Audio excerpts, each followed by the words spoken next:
The first item on the agenda is the confirmation of the chairman and vice chairman. This has to be done because it's the first meeting after the start of the new council year. Could the committee please confirm they are happy with the chairmanship and vice chairmanship by saying agree? Agreed. Right, thank you, Georgina. Thank you, committee, and welcome to this meeting of Waverley's Housing Overview and Scrutiny Committee. Welcome back, members, to the council chamber for those that for whom this is the first meeting. For those joining the meeting by Zoom or YouTube, my name's Councillor Richard Seaborn and I'm chairman of this committee as of 5 minutes ago. I'm supported this evening by a number of officers. So we've got Head of Housing Operations, Hugh Wagstaff, Service Improvement Manager, Annalisa Howson, Housing Development Manager, Louisa Blundell, Housing Strategy and Enabling Managers, Esther Lyons and Alice Lean. We should have our Corporate Policy Manager, Louise Norrie, our Scrutiny Officer, Mark Mills, our Policy and Performance Officer, Nora Copping, and then we've got Louise Fleming, who's joining us, certainly joining this committee for the first time, so welcome, nice to have you here. And she'll be operating the technology for us, and Democratic Services Manager, Officer rather, Georgina Hall. Can I just ask everybody to pay attention when you're using the microphones? Apparently they're not all that happy after having been switched off for 9 or 10 months, and last night they were a bit temperamental. So if you could lean forward when you're using them, remember to switch them on, lean forward and try and speak slowly and clearly, because they apparently were cutting out last night. Right, so first item of business, minutes of the meeting of the 9th of March, which have been published on the website. Can we start with approval of these minutes? Does anyone have any factual issues with them that we need to address? In which case, please can you indicate your agreement that I sign the minutes? Agree. Thank you very much. I'm aware that Councillor Marriott has offered apologies for this evening and that Councillor Hyman has kindly agreed to step in as substitute. So thank you very much, Councillor Hyman, much appreciated. I also note with regret that Councillor Cole has resigned from the council and this has created a vacancy in the committee. Do we have any update on replacement for Councillor Cole?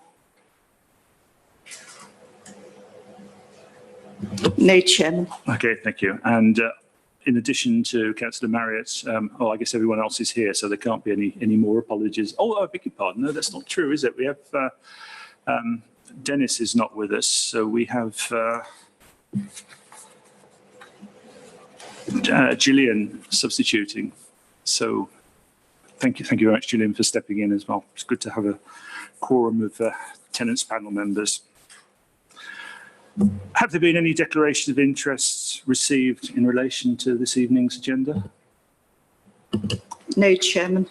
Okay, thank you. And do any members wish to declare any interest in relation to any of the matters we're discussing this evening?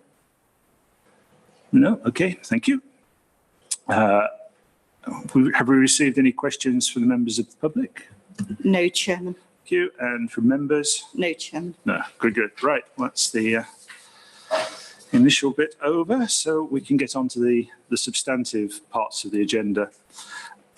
Our first substantive item this evening is to consider the relevant sections of the performance report from January to March, namely housing delivery, which starts on page 39 of our papers, and then housing operations starting on page 46.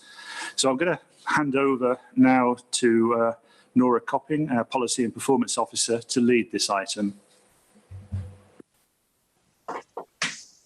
Thank you very much, Chair. Actually, it will be our heads of service who will be introducing the corporate performance report. So I will hand over to, I believe we're going to be starting with Hugh's dashboard, and he will be introducing the item for you this evening. And I will come back on the KPI review item at the next stop. Thank you. Thank you.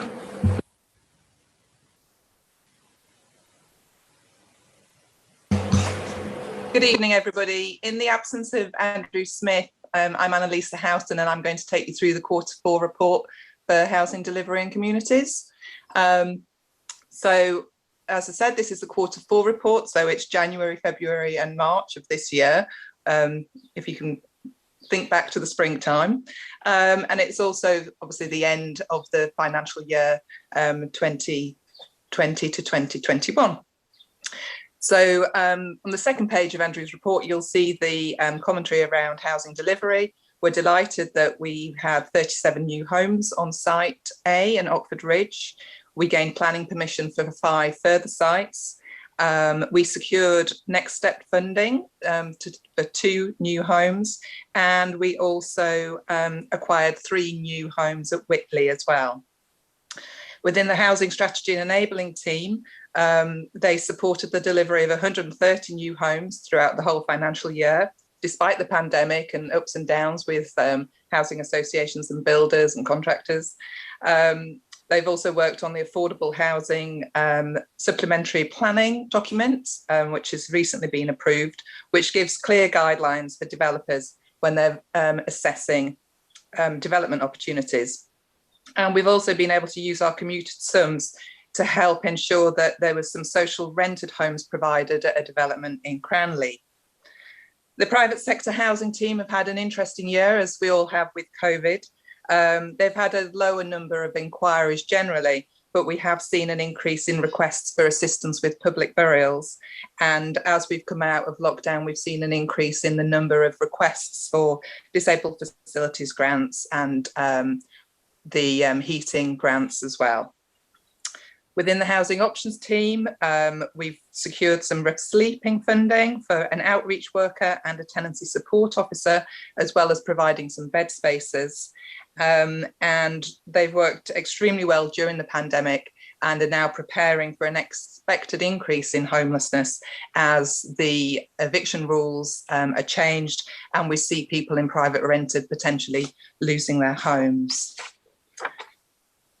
The rest of the report, hopefully you've taken the highlights from. Andrew's team have continued to meet their KPIs, most of the service plan actions, and the final section, the finances are all looking good at the moment. I'm happy to take any questions. Thanks, Annalisa. Right, questions? Councillor Goodrich. Thank you, Mr. Chairman. Looking at the report on page 41, it talks about 2/3 of the way, or 1/3 of the way down, about developers' viability cases against providing affordable must be challenged more vigorously, and talks about the affordable housing supplementary planning document. When adopted, will make things easier for us to do that. Could I have some indication when it's likely that that supplementary planning document will be in place? Annalisa, can you address that? Yes, my understanding it has been adopted. I know that Alice has been having some problems, technical problems, so I can't give you the exact date at the moment unless, oh, Esther's got her hand up and is going to give an update. Thank you, Esther. Hi, sorry to confirm, yes, it was adopted. It was adopted at full council or the subsequent meeting following the issue that was raised. So we've now got the SPD in place and we are directing developers to that at pre-application stage. Thank you. Good. Okay. Councillor Keane. Thank you, Chairman. Councillor Goodrich has just asked the very question that I wanted to ask, but I would say that I'm very pleased to see this in the document. It's very helpful, I feel, to us. Thank you. Yes, that's absolutely right. Councillor Hyman. Thanks. Yes, I think it was one of the 10-hour meetings that we did, so I wouldn't be surprised if people were asleep through some of it. I've done some of these before this round, and there's been at the other meetings a little bit of confusion between items 7 and 8, which are sort of taken together in the introductory report and then taken in reverse order when we actually go through them. And I'm wondering which bits do you actually want us to speak to at the moment? Because we've obviously had the introduction from Annalisa, which was very kind of her, very good. But the first thing we get on our committee papers is the proposal for changes to the particularly HO1, where there's a new target proposed, and an HO4 proposed change, another one at HO5. Are we discussing those now, or are we going to move on to those later? So the order we'll do things in is we're going through the housing development team performance report, then we'll go on to housing operations, and then we'll go on to the performance metrics for next year as a separate item, item number 8.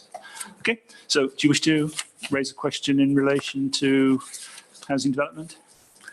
I did go through and make some notes. I was looking at, actually, I was going to ask what percentage of market rent on page 43, which is 33 of the report, 33 of the KPI report, but page 43 of the agenda report. At the very top there, we've got 39 affordable houses delivered in the past quarter, or in the last quarter of last year, up until March 31st. And I was going to ask how much was market rent, but actually it's in the supplement we received, isn't there? There was a sort of like, I think 28% or so of the number of houses. So generally is market rent, because that's what we want to do. And it's for data only. I'm just wondering whether perhaps we should have a target for maximising that, because that's really what we want to do. Affordable rent means 80% of the sky's the limit, sort of thing, and part ownership and whatever soon become.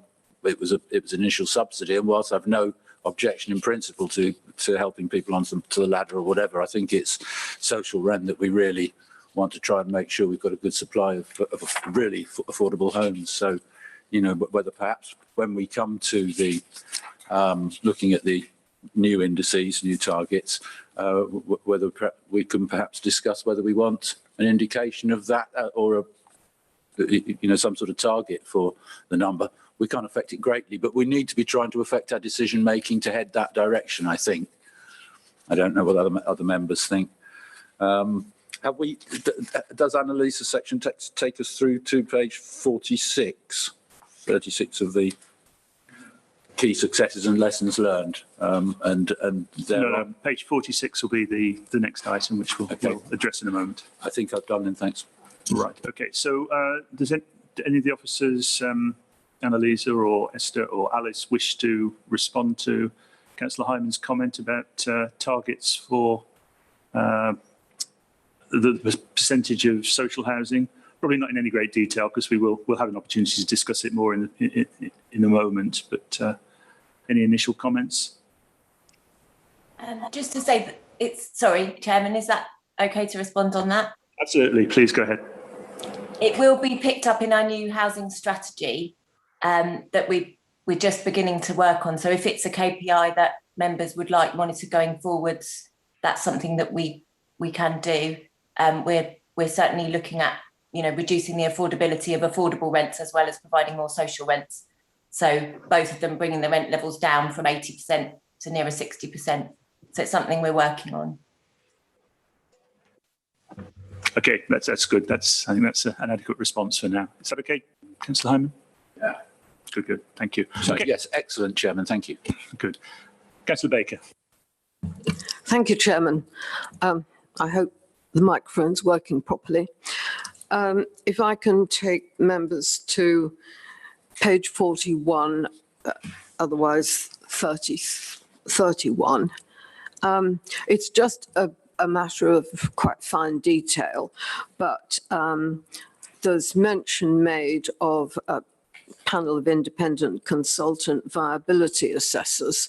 I have to say, I think that's a very good idea, because I do share the concerns of Councillor Rubini.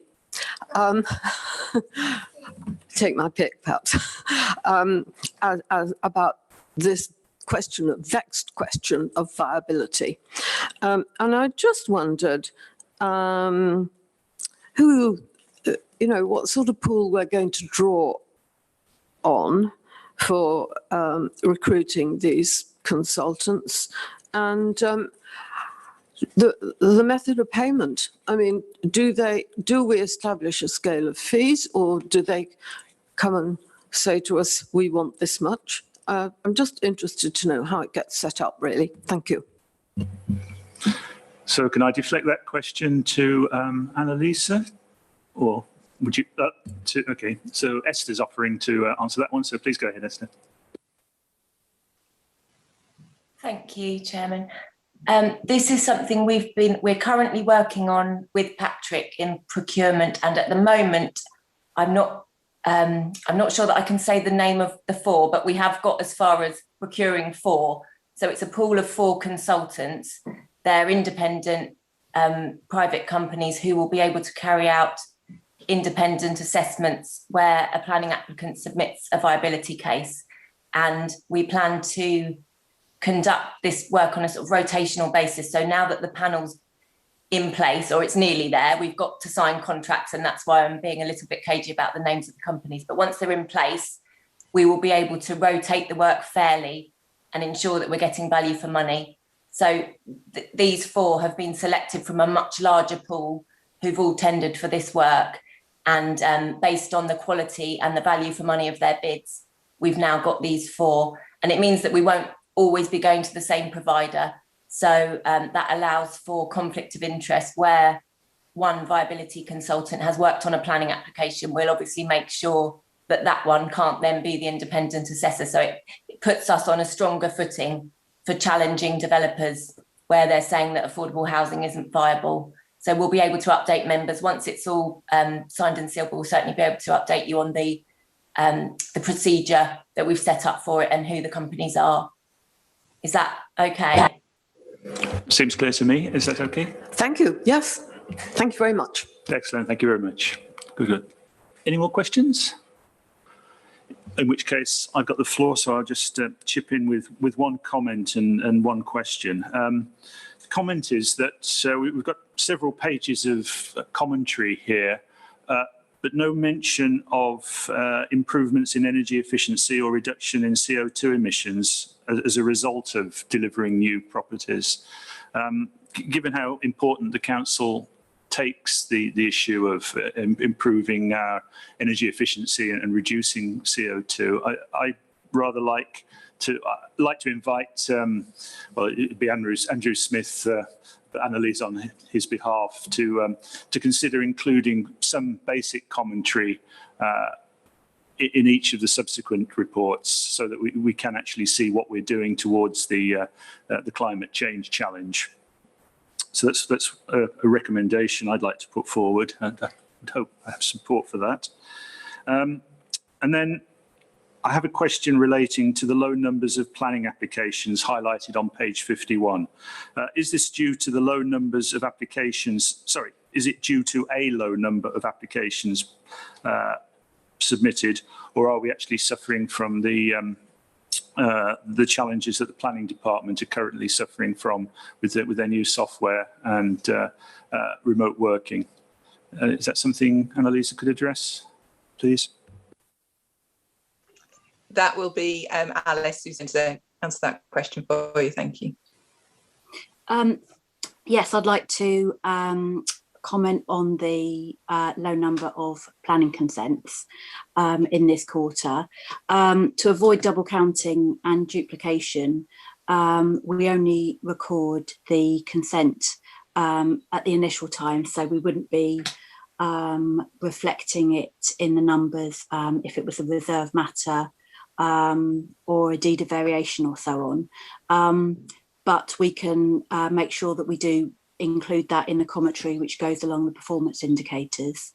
And also what we could include, if that would be of interest to the committee, is applications which have granted consent which the site would have triggered a requirement for affordable housing, but due to viability issues, there hasn't been, because there was a scheme in this quarter that didn't include affordable housing for viability reasons. So we can also include that in the commentary if members would find that interesting. Okay, Thank you, Alice. It's probably a slightly more complex answer than I was expecting. I'd hoped it was a fairly simple question. Are the number of applications coming in down, or are the number of applications consistent, but we're just struggling to process them at the moment? Could you answer that?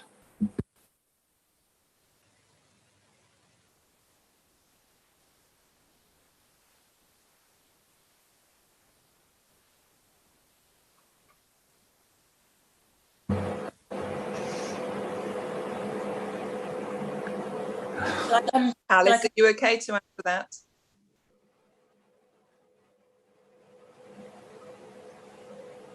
Esther, can you take that question? I think you're working on Zoom.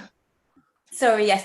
Our understanding from speaking to Zach Elwood about this was that the applications were slightly down, but I can go away and get the figures because I've not got the numbers to compare in front of me if you'd like a figure on that. Okay, thank you. I'm not overly concerned with the figure, just understanding the general principle. Has COVID had an impact on developers' desire to provide us with affordable housing, or are they bringing the houses forward and we're just struggling to process? I think you've suggested that the developers are not quite as busy submitting applications over the last quarter. We'll leave it at that, but if that's not the correct interpretation, maybe you'd like to come back to us. Okay, should we move on to, sorry, Councillor Baker. May I come back? I wasn't quite sure means. which page we were finishing on for these questions, but I do have another question. I'm actually a big fan of the housing department, but I also count myself a critical friend. Could I just go to page 48, which is 38 otherwise? So the answer to that is not just yet, because 48 is in the next item, which we're just about to cover. Okay. I've anticipated. This page is up to page 45, so we're just about to move on to page 46 onwards. No problem, no problem. Okay, Annalisa, I believe or is Hugh going to tackle the next bit? No, I'll present and Hugh can be at the right hand to answer any questions that I may not be able to give you a full answer for. Again, housing operations, this is Q4, so it was the beginning of this calendar year. We had a real focus on customer feedback over this quarter. We did a piece of work doing some lessons learned and an internal review of a disrepair case we'd had. We were delighted that 2 of our tenant panel members were accepted onto the Housing Ombudsman Service residents panel. So they're going to get to give feedback nationally about how complaints are managed across all housing organisations. We successfully went through the rent increase process. Everybody was given their notification in a legal and timely manner. And we also relaunched the My Account solution, so tenants can go online and check their rent balance and see what rent's due. We also focus on the professional development of the team. This is something that's very important to us as a whole team, and we completed equality, diversity and inclusion training for all the housing staff. And also we had 5 members of staff complete some health and safety training, which they came out with qualifications and are really supporting us in making sure we're delivering safe homes and maintaining safe homes. Within the quarter, you'll remember from our last meeting, we also successfully closed the Recovery, Change and Transformation project, which was where we were recovering from COVID and reinstating key services. And really, Hugh and myself wanted to thank the whole team. We classed the whole housing team as the star team for this quarter. They've worked fantastically well in an unprecedented year. I'm happy to take questions around the KPIs, service plan, complaints and commentary if requested. Okay, do we have any questions? Councillor Hyman. Thank you, Chairman. Yeah, starting on page 46 then. The first paragraph there at the end of it refers to lessons learned, key learning. It says from one repairs issue, which I think refers to one that's fairly well known about in my own ward. Says the key learning was the importance and necessity of record keeping and the routine monitoring of cases.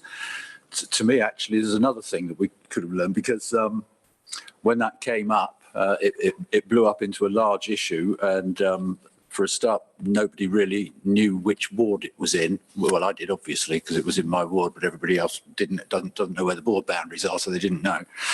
And there were two different email threads going on. So even though I told people, hey, it's sorted, the officers acted quickly. You know, it had been a big problem. There were major issues, but the officers did act quickly to get it sorted when we jumped in, and it got sorted. And I told people that, but then a week and 2 weeks later, because there was another email thread going around amongst councillors, there were still people clamouring for things to be done about it, which was a bit unfortunate. We need to make sure on our part that we're actually paying attention to emails that are already in existence, rather than start our own. We had officers starting their own threads, which was unnecessary and in fact misleading people. It was quite well sorted by the officers, actually, and thank you to them for that, if that's the thing what I think it's referring to. But we do certainly need to make sure that we are routinely monitoring cases, keeping track of whether the works are being done or not, certainly. On page 47, if I move on, Chairman, to halfway down there, the pretty coloured box, the bottom right-hand corner, percentage of tenancy audits completed against scheduled appointments in a quarter. Obviously, that's not something which the council has been doing during COVID, but we've got not applicable as being the target. And I'm wondering whether we should have a target for HO6, whether it's appropriate to not have a target. That's something for you. I'm just an interloper, a substitute for you to consider. The bottom of that page, Chairman, talking about the voids and the progress that's been made in clearing out the backlog that we had of about 70 homes originally when COVID started, and it was difficult to get firms onto those. It says the team are working collectively to meet the target of clearing the backlog in spring 2021. I think that begs a question, Chairman. Have we cleared the backlog? Because I think it is spring 2021. How are we doing on that? Obviously, we're doing a lot better, catching up very nicely. If I leave it at that for a start, let other people have a go. I would also mention that at the top of page 49 and also on page 44, there's relaunch of the tenant involvement strategy.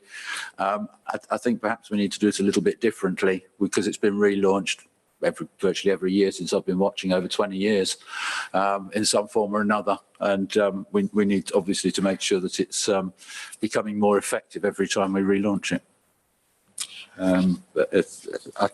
That'll do me, thank you. Right, okay. So I think, should we just address these questions, and then Councillor Baker has a question in a moment. The target for HO6, if you look at the introductory paper with the targets for KPIs for next year, it actually says in there that the target is 90% for HO6, and there's no change. So one imagines that you're the person with sharp eyes who spotted that target should have been 90% in the bottom of that table. Okay. My apologies, I didn't tie the two together. Not at all, not at all. No, you're quite right to point it out. And I may be wrong. I'll let Annalisa correct me if I misinterpreted that. But putting 2 and 2 together does seem to come up with 4.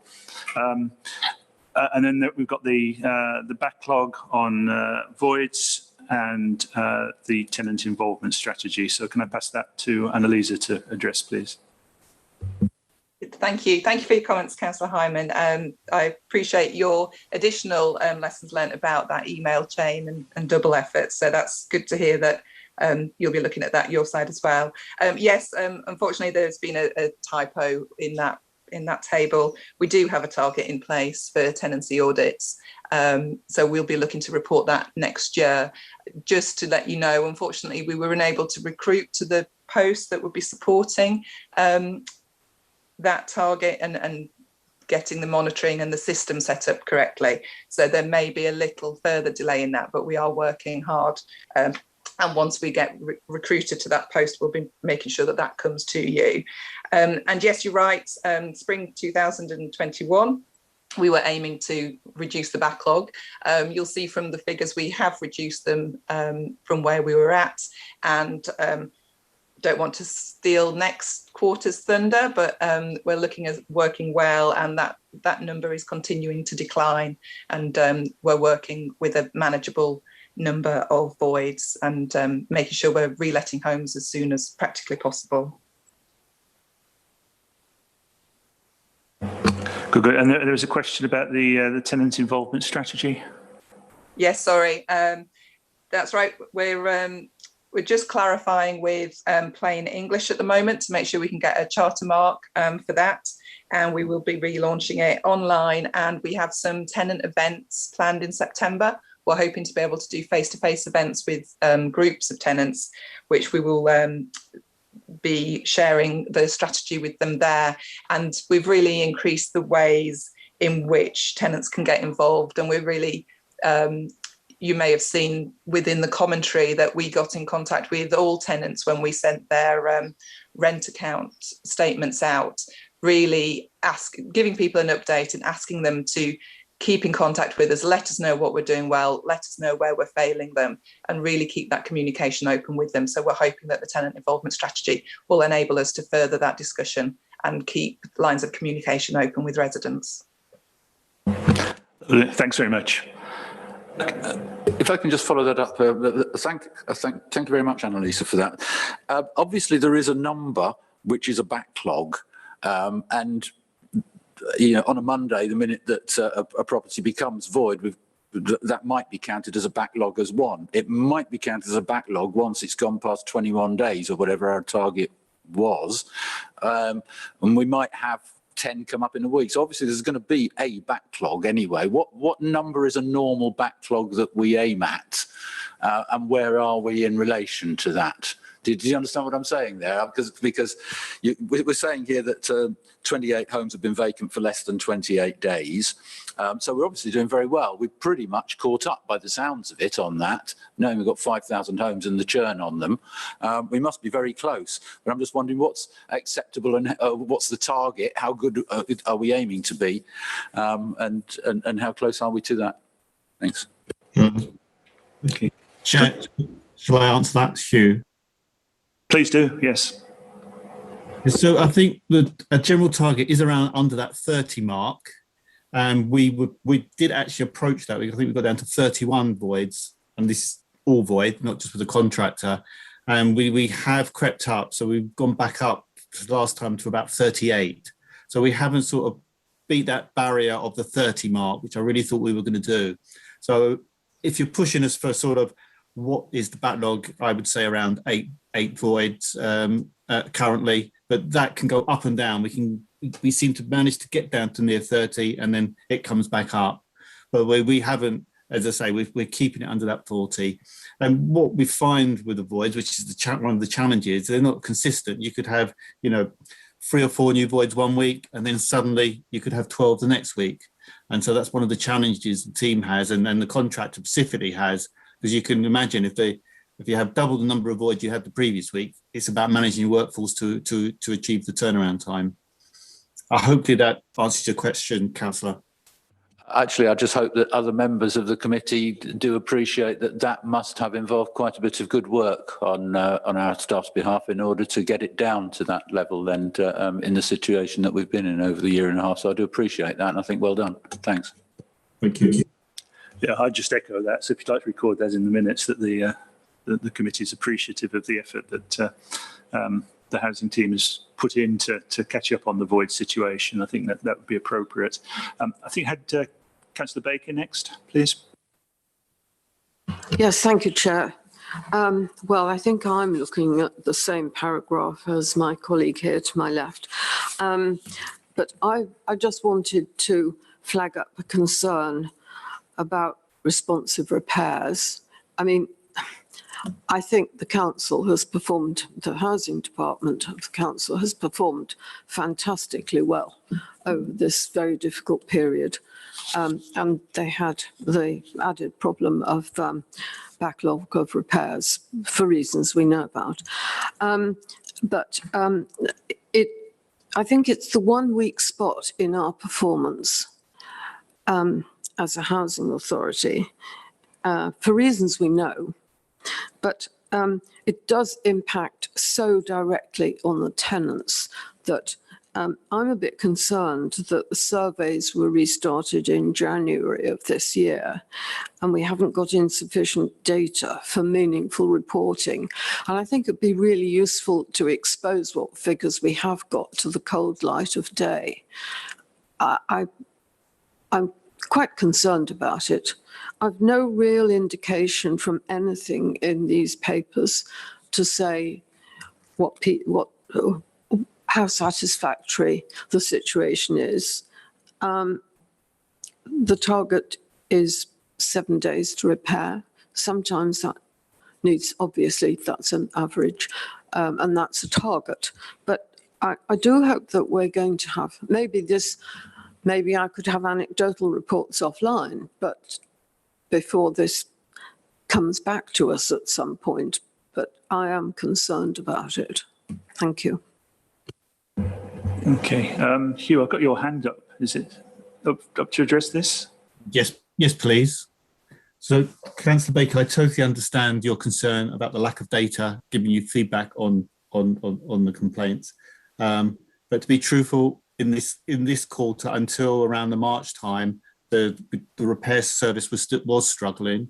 We have had a turnaround since March, and I think things have improved. I mean, I haven't got the stats at hand, but there are stats that show that the backlog of repairs is being reduced. The turnaround of repairs has improved, and the quality of the repairs. And to give Ian Williams their due, they're the interim contractor. They have worked on this contract hard. They have challenged the staff. They've got let people go. They've brought new people in. They've brought people from their other contracts who good practice. And just a measure is my inbox in terms of complaints. Touch wood, the last 5-6 weeks, it's gone down to a minimum now. I mean, as I say, up last year, after the opening up into the new year, my inbox was just full of complaints. There has been a dramatic turnaround, and we have to give that due not only to the contractor, but the contract administrators, Heather Rigg and Adrian Bryant, in terms of really working with the contractor to get things improved. So I'm afraid today you're going to have to rely on my feedback to say that things have improved. In the next report, in the next quarter report, because of course this is up until the end of March, we will give you statistics to show that improvement that I'm talking about.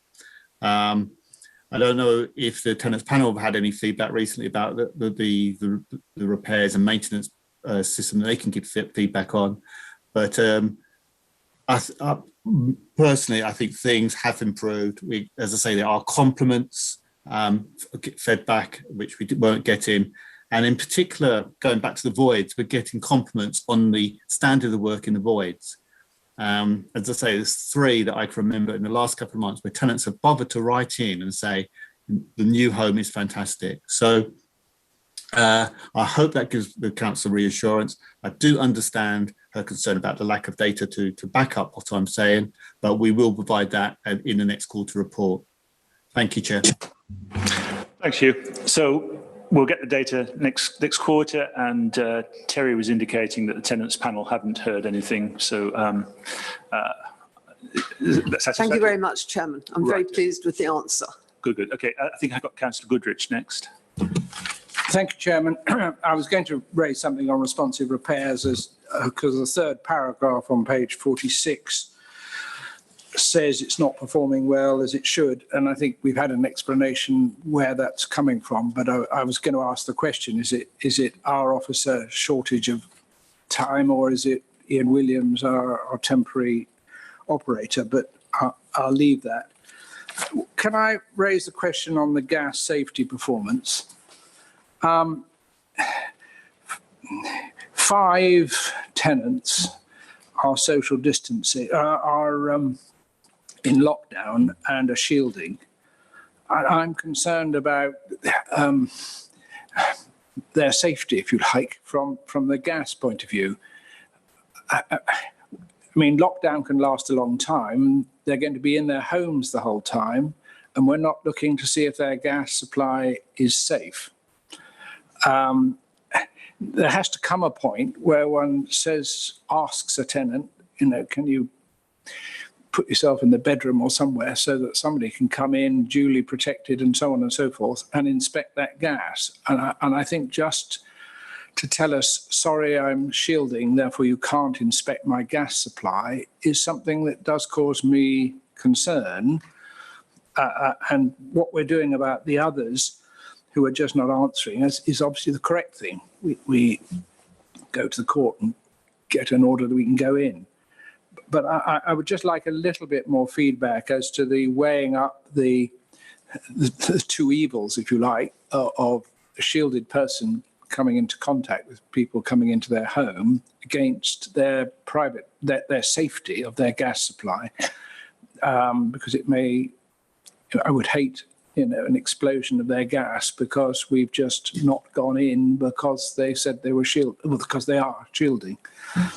And the other thing I wanted to raise was the level 1 complaints where we're in the red again for the 3rd consecutive quarter. Now, I appreciate this is probably staff problems and COVID problems, but we only had 20 complaints at level 1, and 3 of them we missed the timetable. Have we any assurance that next quarter things will be better? Thank you, Chairman. Okay, thank you. I've got Hugh's hand up. So, Hugh, would you like to respond at least to the gas and possibly to the complaints? I totally agree with Councillor Goodridge, and it's that balance between, especially at the height of the lockdown. And it's just to say that the team have worked constantly with people to persuade them to allow us in, understanding their own personal situations, and kept in constant contact with them. So it wasn't leave them for a couple of months and then suddenly knock on their door again. From what I understand is some of the tenants, the vulnerable tenants, we have had weekly contact. Are you now ready to allow us into your home? And of course, now with the jab and the vaccinations, that's made people a lot more easy for us to get in. So this week we were down to 2 no accesses.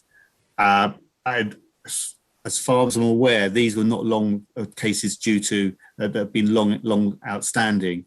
So we have, as I've got to give the team the due, the patience, the constant talking to the tenants, persuading them to with kind of changes that Councillor Goodridge was talking about, to actually allow us in.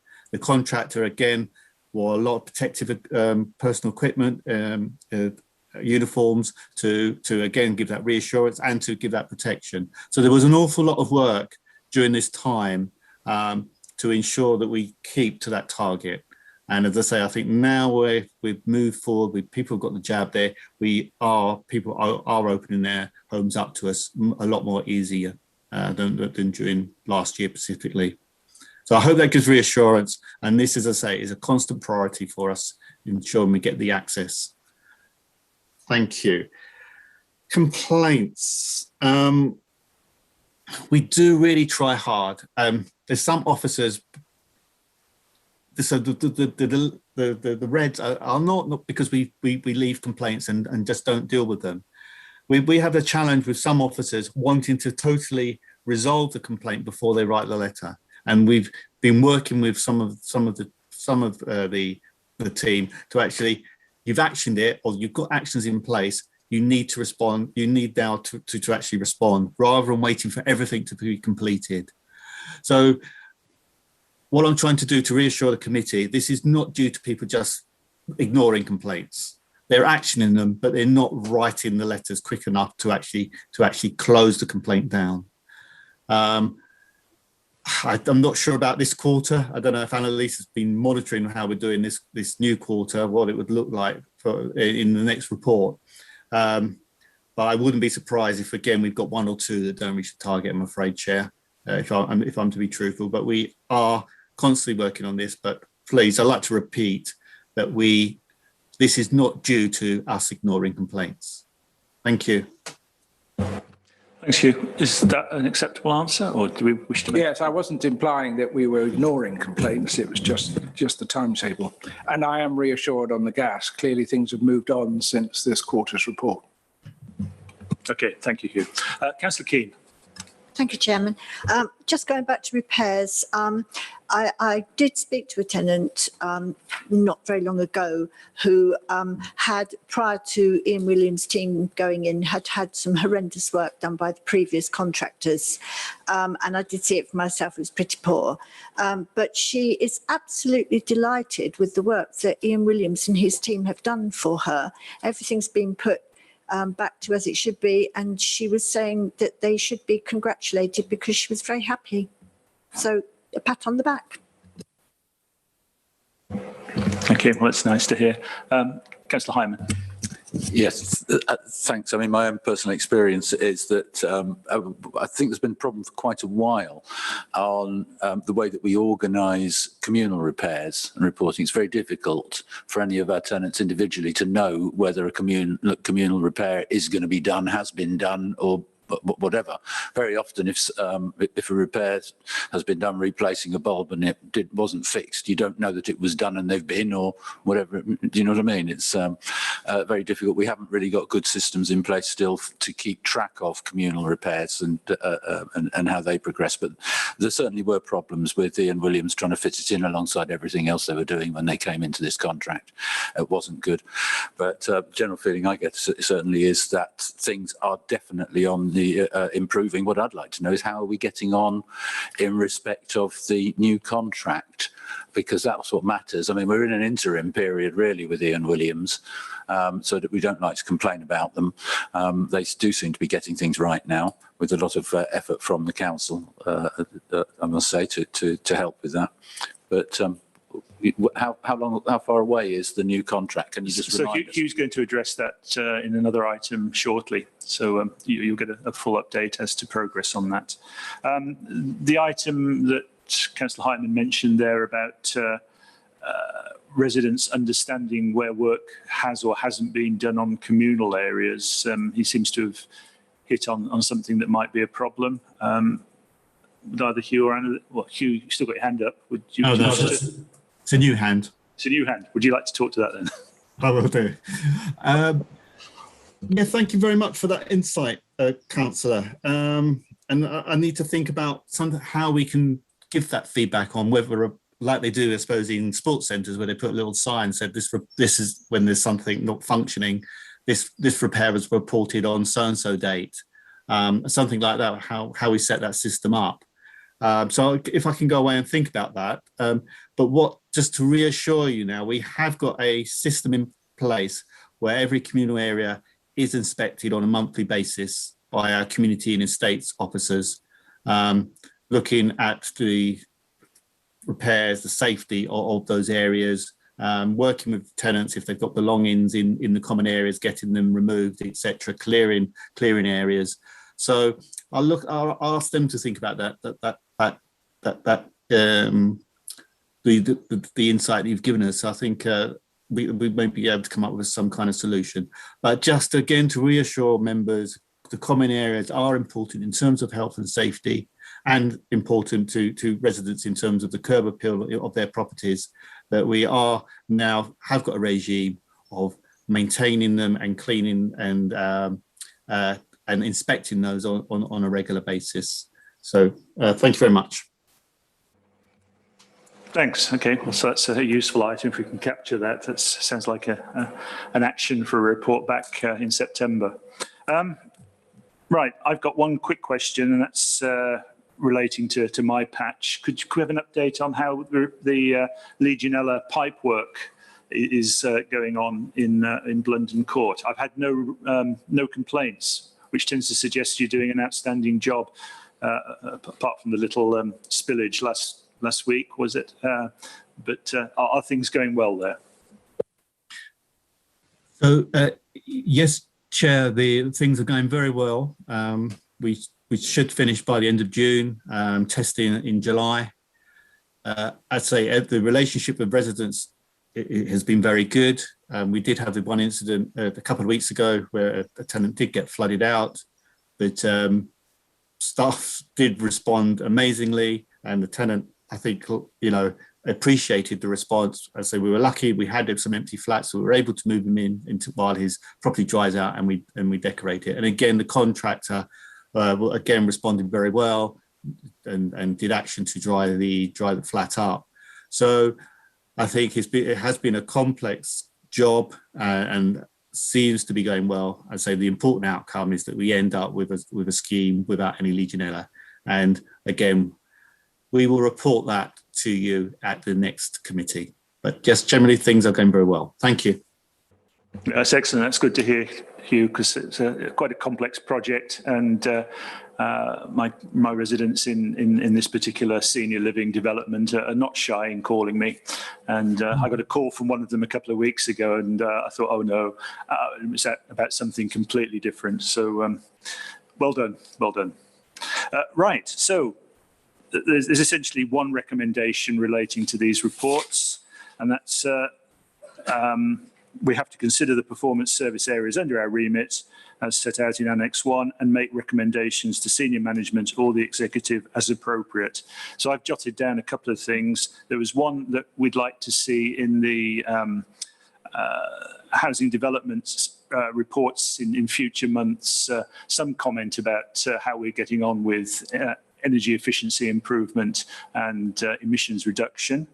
And the other point was the point that Councillor Hyman just made on us wanting to investigate some measure of awareness of when repairs have or haven't been done in communal areas. Does that capture the things we want to pass up? Is everyone happy with that? Councillor Hyman? Extremely unhappy, Chairman. I'm so disappointed. Page 8 has got a load of stuff on there. I think we're passing comment as well on the things that are on page 8, the proposed. Okay, we're just about to move on to that. Okay. Okay. Right. So I'm not disappointed at all. I will close down agenda item 7. We'll move on to item 8, which is the annual KPI review. So the items are in the paper. Nora, do you wish to say anything before we discuss them? Yes, thank you very much, Chairman. Can you hear me well? Yes, very clearly. Thank you. Thank you. Good evening, members. So once a year, we take opportunity as the organization to look at our corporate performance indicator set and review it in light of any new legislation, any operational needs, and think for a second whether it is still a viable way for us to monitor our performance for the specific area. So each of the services had opportunity to look at what is happening in their services and then put forward any proposals to the owners committee. So you as members will have formal opportunity to look at the proposals and then put forward your recommendations to the executive for the approval. So as Councillor Hyman mentioned, we will be looking at pages 7 and pages 8 of this agenda that contain a table highlighting any proposed new changes. So for the area of housing, delivery and communities, there were no new proposals. However, as Councillor Hyman has mentioned, there might be consideration against the KPI HGD4 in the new housing strategy to include some targets going forward. So that I think that is something that our affordable homes team will take away, and we'll come back to the committee with feedback on this item once we have something to kind of agreed some kind of proposals. When it comes to housing operations, we have some new proposals to put forward to members for consideration, starting with the indicator H01. There is a proposal of the change of the target from 0.7% to 1%. We have also proposal for the inclusion of a couple of new indicators which will be complementing already existing KPIs in place. So in the section under the KPI H04, there will be introduction of a new indicator for responsive repairs for the average number of days to complete a repair.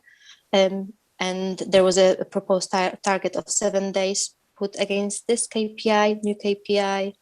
In the following section under the KPI H05, there is a proposal to introduce a complementary kind of sub-KPI for the responsive repairs as well, monitoring percentage of jobs not completed within 28 days. And the proposed target for this KPI would be 10%. And yeah, these are all the changes that we are putting forward. And if there are any questions about how we kind of derive to this kind of new set, I would pass those on to Annalisa and Hugh, who have much more knowledge than me on the housing front, so they will be able to highlight those to you members. So that will be all from me. Thank you, Chair. Thank you, Nora. Right, Councillor Goodrich, you have a question? Thank you, Chairman. I mean, generally speaking, I don't like moving targets so that we can turn red to green, and I'm talking about HO1. But having said that, when one bears in mind that the national average is 3.68 and our results have been stonking up prior to COVID, I do think that moving it to the new 1% is sensible. So I'm happy with that recommendation. And maybe we can review it in a year or two when we want to push it down again. But I think one's got to be realistic. And in the last 4 quarters, we've been between 0.86 and 0.96 and 0.98. So I think it's a sensible change.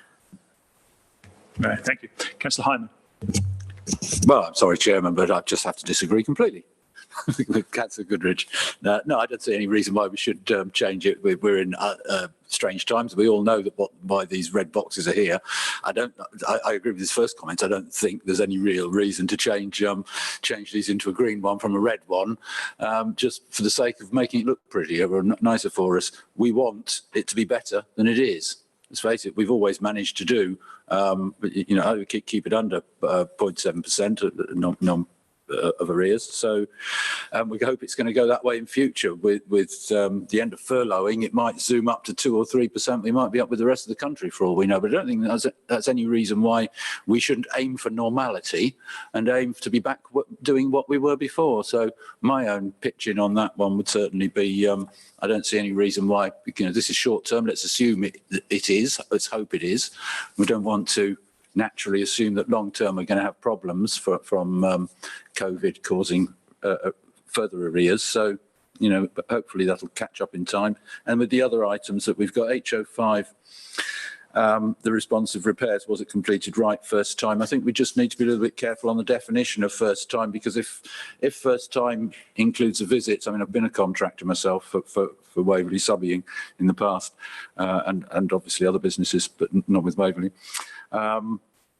Sometimes you have to visit and assess and order parts. That's obviously not going to be covered. I wouldn't want that to be counted as being a first visit when you didn't do anything, because you can't necessarily do something if you don't know what the fault is. It depends on what's actually being called in as the fault. So it's important that we know what the definition is of first time, or it's a meaningless, you know, the figures can be meaningless, and obviously they've got to be stipulated properly. But that's going to come back to us in the future for us to agree. I understand once these have been, the officers are going to come back with this again, aren't they? So yeah, no problem really with those, but I'd prefer to keep the HO1 as it is. I don't see any real good reason for us to decide we're going to do worse than we used to. Right. Does anyone else wish to comment on HO1? I mean, my take on this is that actually what is being done is reasonable, and that the conclusion that we ought to revisit it sooner rather than later, when hopefully normality has returned. You Yeah. Yeah, Hugh, do you want to? Apologies to interrupt. There is a technical reason why our arrears will be higher going forward as we move away from housing benefits to universal credit. With housing benefits, that's paid, as people know, by the council to itself, and that we guarantee every Monday, anyone that's on benefits, the money hits their account every Monday. Universal credit, there's more of a journey for that money to reach the account. If it's paid to the tenant, they then have to get that into their bank account, then they have to pay us. So there's that time lag. And then there's a time lag if Universal Credit directly pay us. Again, there's a much longer time lag of the payments are monthly. So because of that time lag, the arrears are going to be slightly higher. And as the report has said, we've had an increasing number of people on Universal Credit. It's hard to actually calculate what that percentage is in terms of that technical increase. And the other thing around having a realistic target is staff are, and I know it's a way that the members monitor how we do, but staff do take these targets seriously and they have to be realistic. So these are also used to motivate staff and to achieve it. So that's why we have asked for that slight increase in the target. And again, it can be reviewed at the end of the year, as you said, but I think we need a realistic target as we come out of COVID and the lockdown, as there's more and more people on universal credit. And as I say, we don't know what's going to happen during the year in terms of the economy and more people being unemployed, etc. So we could have more and more people on universal credit. Thank you, Chair. Should I go on to the other points about the maintenance or about first time? Yes, if you would. So one of the things that I forgot to mention when Councillor Baker mentioned about the lack of tenant feedback is what we have had is we've been going back asking the tenants to give the operative feedback, but they have been resistant to actually touch the operative equipment. So that's why we've had a lack of feedback. And what we're trying to do with this KPI is from the tenant's perspective, what is first time? That's the importance from the tenant's perspective. So when the council asks, well, what's the definition? It's what the tenant feels that definition is, because that's the important thing, is because that drives up the satisfaction. If they think that the job is done efficiently and first time from their perspective, i.e. they make one call, one appointment, operative turns up, does the repair first time, that drives up satisfaction. So that's why that's where that definition comes from. It's what the tenant's perspective is from. But I say, I think the challenge we're going to have in the next probably couple of quarters is getting that tenant feedback on that performance indicator, and that's why we've added the other more data-based KPIs in as well. I hope that answers the questions. That's the ones I had written down.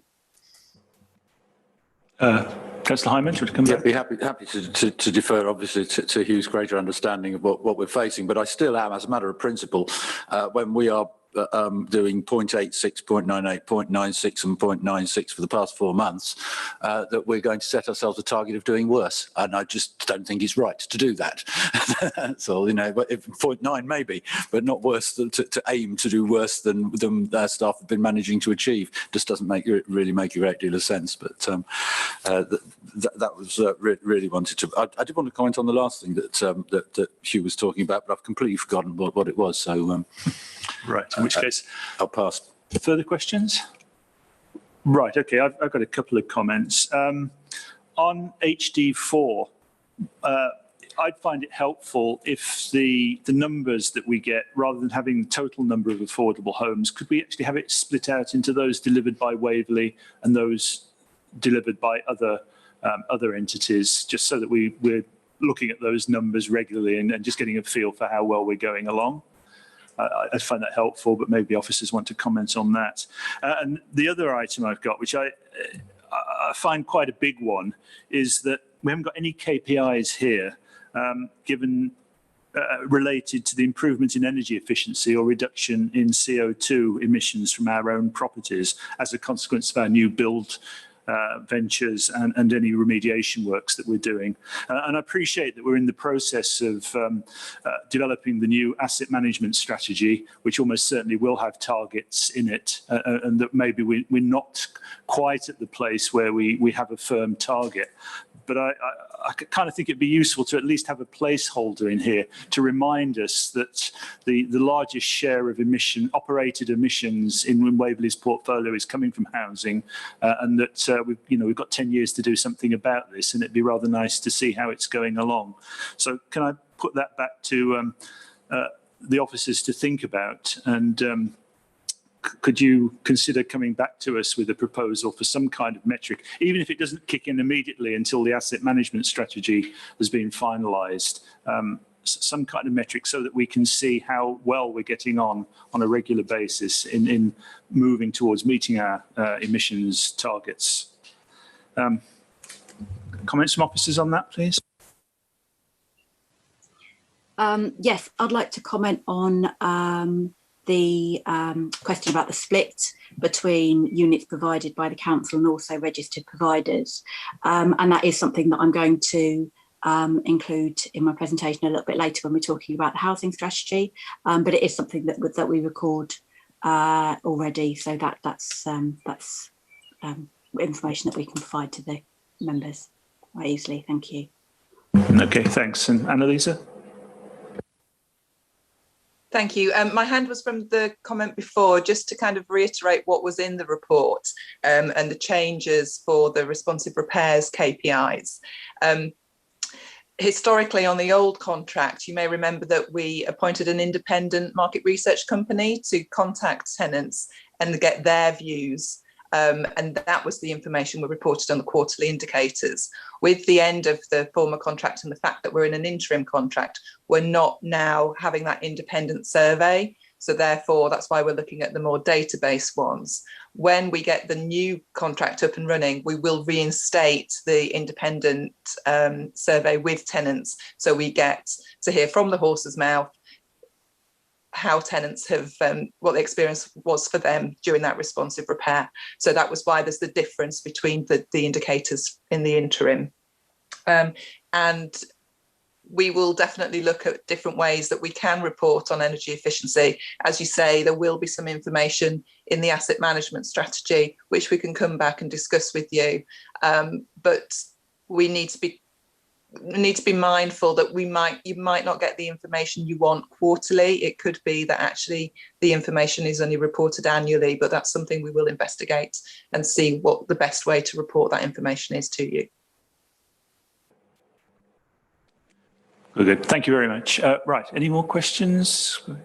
I just remember that thanks, Annalise, for reminding me there, because the issue there was, I think that Hugh was saying that the important thing is that we're going to set the KPI on in respect of was the repair completed right first time in a way that the tenants understand. And if they've all got different views, we've got something we won't understand. There's an obvious meaning to completed right first time, which means that messed it up first time and had to come back again and do it properly the second time. Is that, that's what we're trying to avoid, isn't it? Obviously, by this KPI.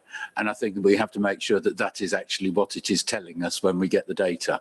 That it's, this is the number where they went along, they did the job. It may have been the third or fourth time they'd been to the property because they may have had to assess it in the first place to get parts.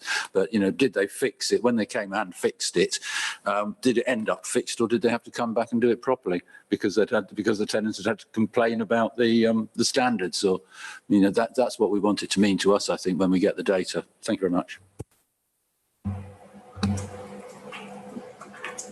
Do any of the officers wish to comment on that?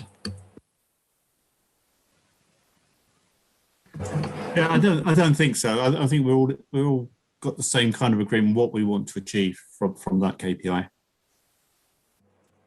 Yeah, I mean, I think, Councillor Hyman, maybe you're looking for a level of precision that is possibly slightly greater than was intended. No, not really precision, Chairman. I wouldn't.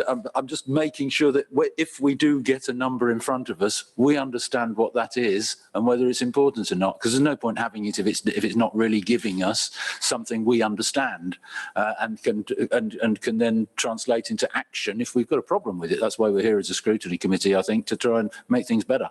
If it's not going to help us do that, and so we need to know, if tenants can be asked, that is the criteria. If it was messed up, do we say they have to have complained about it for it to count? No. Or not? Or was it they just, it had to be visited again within a certain period of time, or what? That's all. To Chair, this is just an indicator. It's from the tenant's perspective. How did the repair go? Was it fixed first time? Because that's our aim.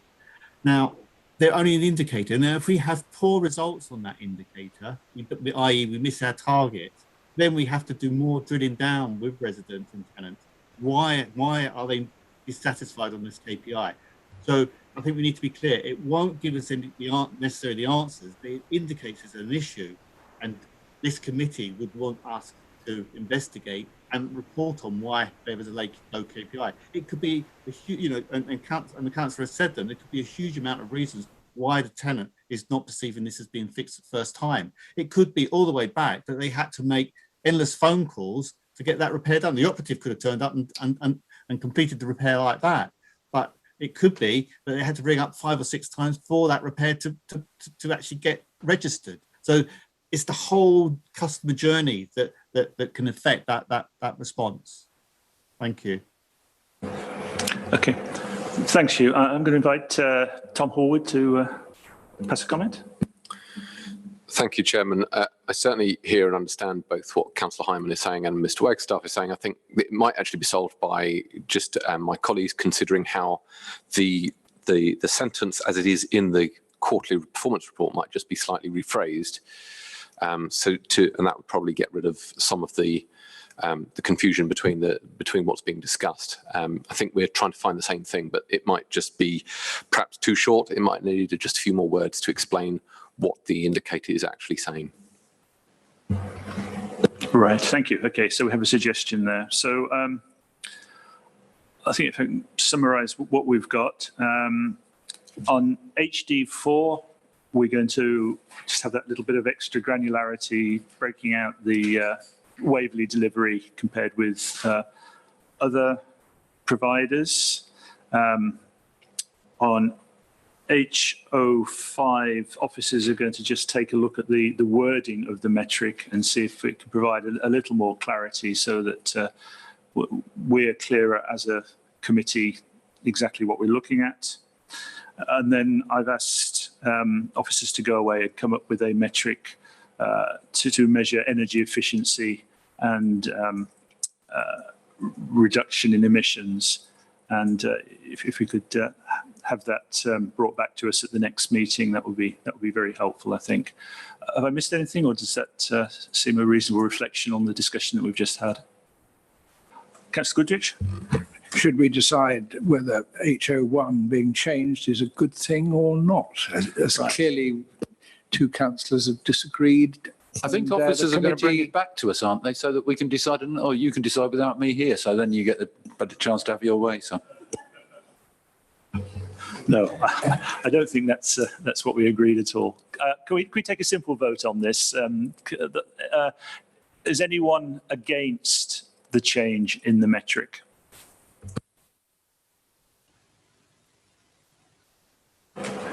Okay, so, no, right. So we have 1 against, and presumably everyone else is happy to accept the change in H01 to 1% for a period of, hopefully review it in 12 months' time. I'm happy with that. Okay, so that's what we'll go with. Thank you. Right. And thank you very much for the consideration you've given to that item 7 and 8. Right. Chair, I'm extremely sorry for interrupting. I just wanted to clarify that the committee has also agreed for to accept the proposals of the indicators for HO4 for the responsive repairs and also for HO5. They are a little bit hidden, but there are also 2 new indicators proposed in that sections. So I just wanted to check that the committee was happy to accept those new proposals going forward. Right, so no one's commented on them, Nora. I think you can assume that they are agreed. Thank you very much.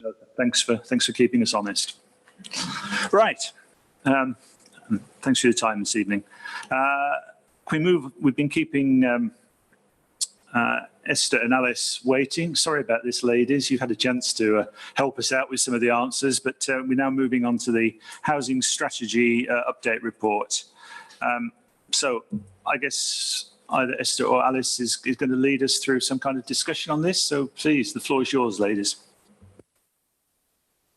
Thank you, Chair. We're both going to speak, if that's all right. We're the housing strategy and enabling team, Alice, Lean and myself, and we deal primarily with negotiating new affordable housing at planning stage, but also writing housing strategies and the recently adopted affordable housing supplementary planning document.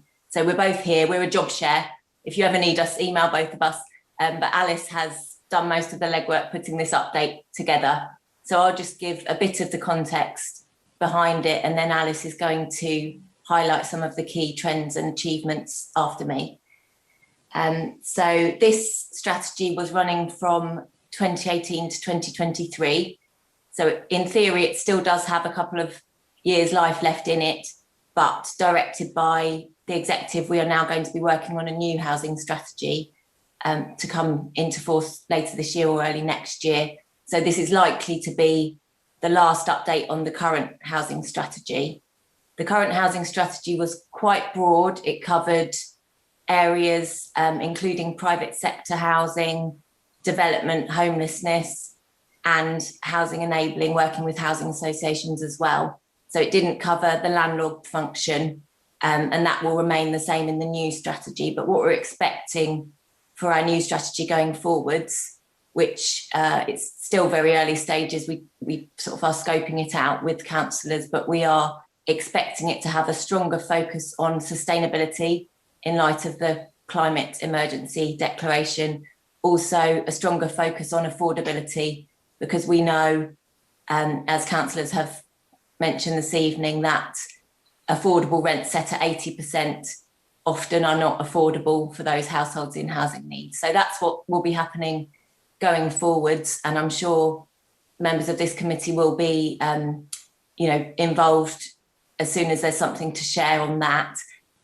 On the previous strategy, this is our annual update, and page 66 of your agenda is where the update sort of starts proper, and that's with a pie chart showing affordable housing delivery, which Alice is going to talk through in a bit more detail in a minute. A lot of our work is working in partnership with housing associations, both advising them at planning stage to help them draw up a scheme that will ultimately come to fruition and provide a mix that meets need, but also encouraging them to provide additional affordable housing above and beyond the planning requirement, which is something that is happening more and more and will help our figures, our affordable housing completions figures going forward. So that's something we're very interested in, strengthening those partnerships, and that's something that will be coming forwards in the new strategy as well. So we will afterwards, we'll be happy to expand on any of those points, but if it's okay, Alice, for me to hand over to you just to highlight a few of the key trends and achievements from this year. Is that? Yeah, that's great. Thanks, Esther. Thank you, Chair. I thought it would be useful to kind of provide a brief summary of the 2020 to 21 new affordable development. And as we've said already from the performance indicators, there were 130 new affordable homes which completed in the financial year. And I looked at how many had completed the year before, and there were 150 the year before. So I thought, well, that was slightly lower. So I took an average over the last 10 years, and the average per annum has been 81. So although the number was slightly lower in quite a strange year, it's still well above the average for the last 10 years, which is good news. So as we've kind of briefly discussed already, we look at the homes which have been completed by ourselves as a new development partner, as a landlord, and also with our partners. And last year, only 5% of new homes were developed by the council. But this year, largely due to Oxford Ridge, actually 37% were delivered by Waverley. So that's a much bigger share. And the remaining percentage were delivered by 4 other partners who were largely the same as the previous year. Astor, again, had the next largest share of development on 2 sites, and they've got 3 which are under construction at the moment. Clarion, again, have been a major partner in the last year. They've had 4 smaller sites. We've welcomed Southern as a new partner, and they've completed their Horsham Road scheme, which has been very good. And they're also on site on the Oxford Park scheme in Godalming, so they're quite active in the borough now.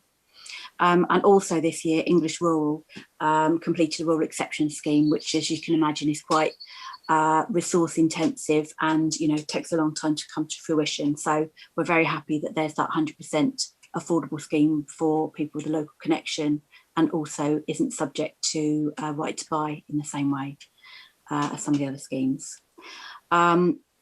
We've been talking about tenure splits and the need for lower rents.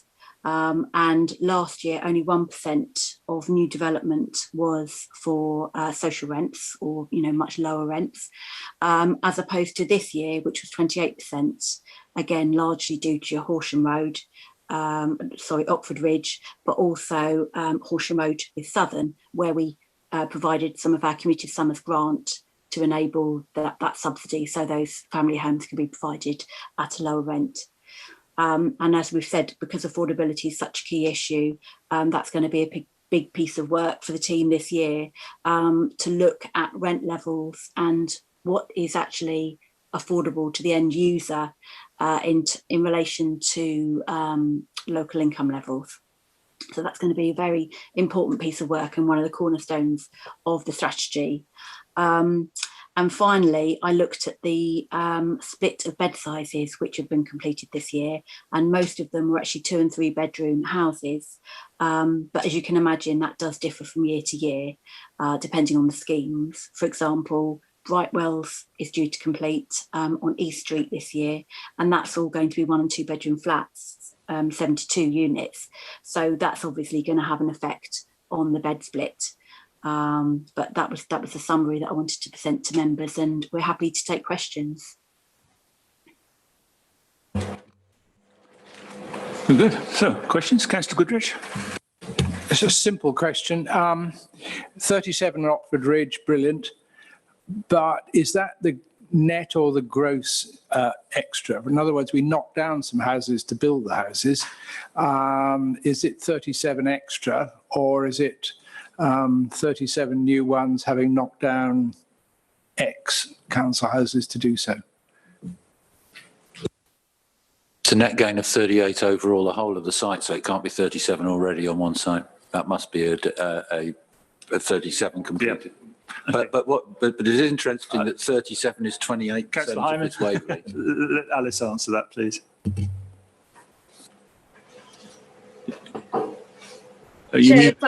Chair, if I can pick that up, just to clarify, it's the total number of units, the actual number of units already on the site, which we demolished, was 22. So it's a net gain of 15. Thanks, Louisa. Okay. Other questions?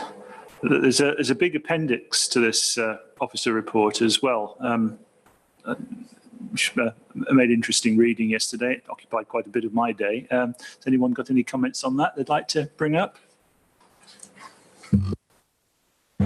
Well, yeah, if people want to take a look at page 71, that's got some very useful figures there.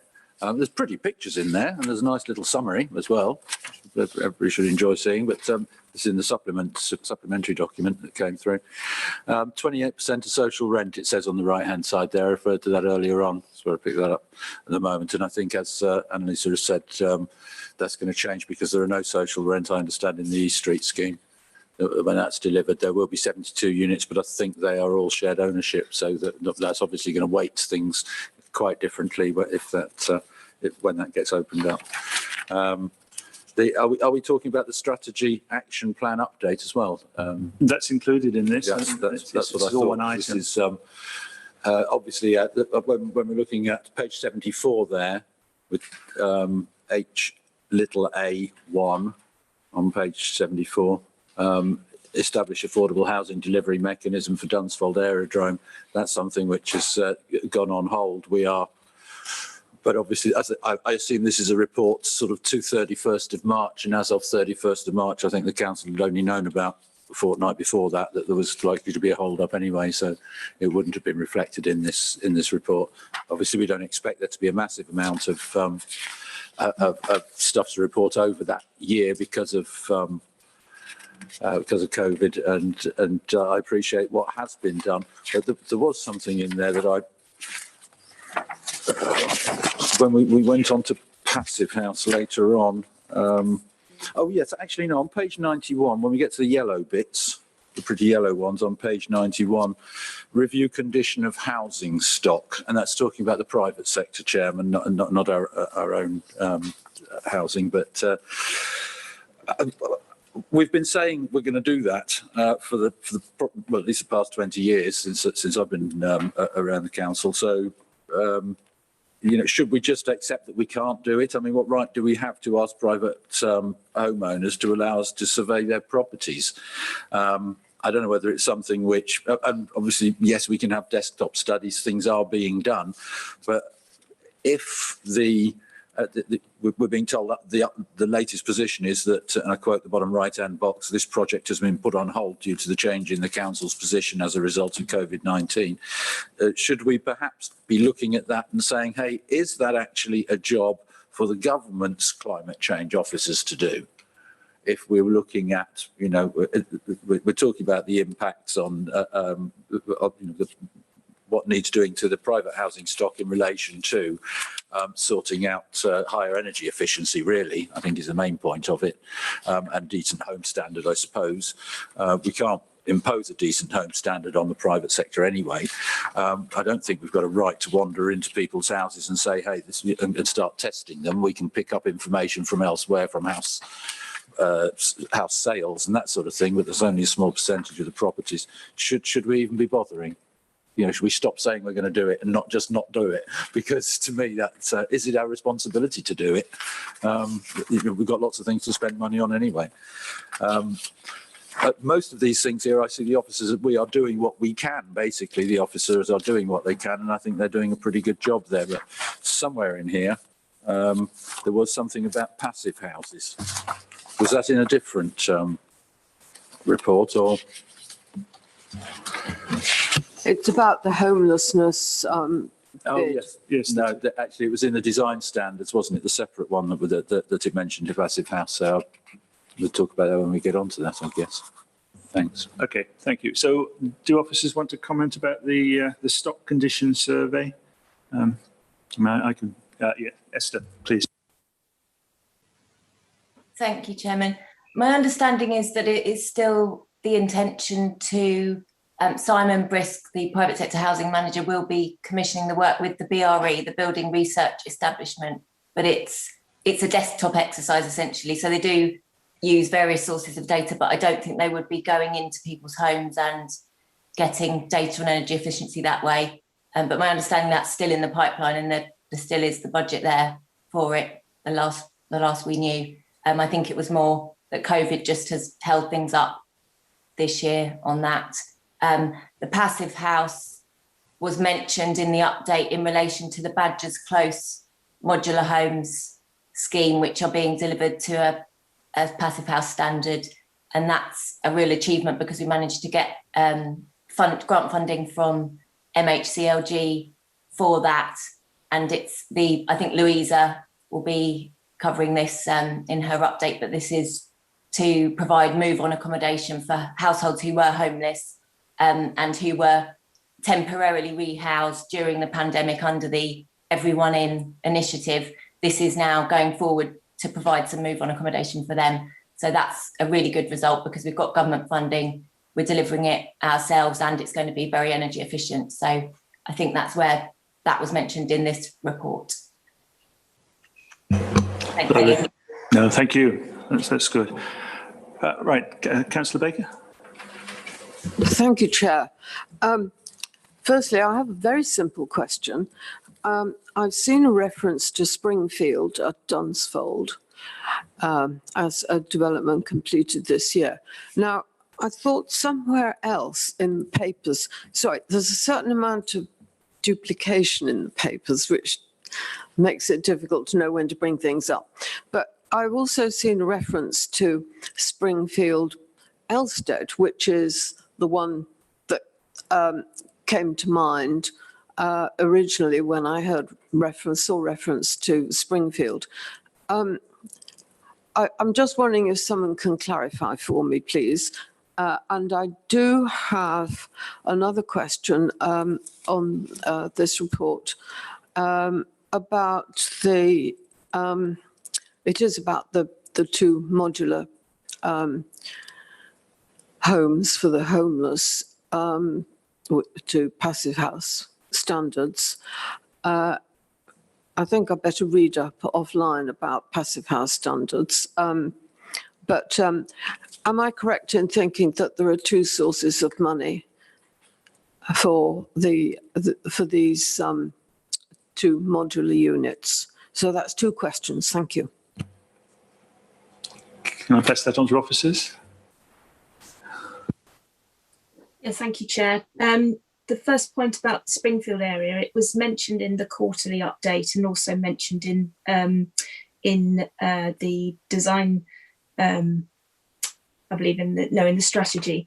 So just in terms of that, they are one and the same. We are looking to deliver a small regeneration scheme in Elstead in the area defined as Springfield, and officers are currently working on preparing and commissioning reports to bring forward a planning application for that site. In terms of the delivery of passive house, can I just clarify the question, please? Yes, I think in the papers somewhere, well, certainly if you look at the Housing Strategy Action Plan, it says on page 70, top right-hand corner, allocating £15,000 of community-led housing money to support two emerging community land. Oh, I think I'm confused. Sorry, I don't think that's the reference you want. I assumed that there were two sources of funding for the two modular homes under the homelessness strategy, and that one lot of funding came from MHCLG, the Next Steps Accommodation Programme grant, and that's 97,000. And I got the impression that there was another source of funding, and I don't know whether it's community money or what. But I'm just a bit in the dark about it. Is there just one source of funding for the two modular homes, or more than one? Thank you.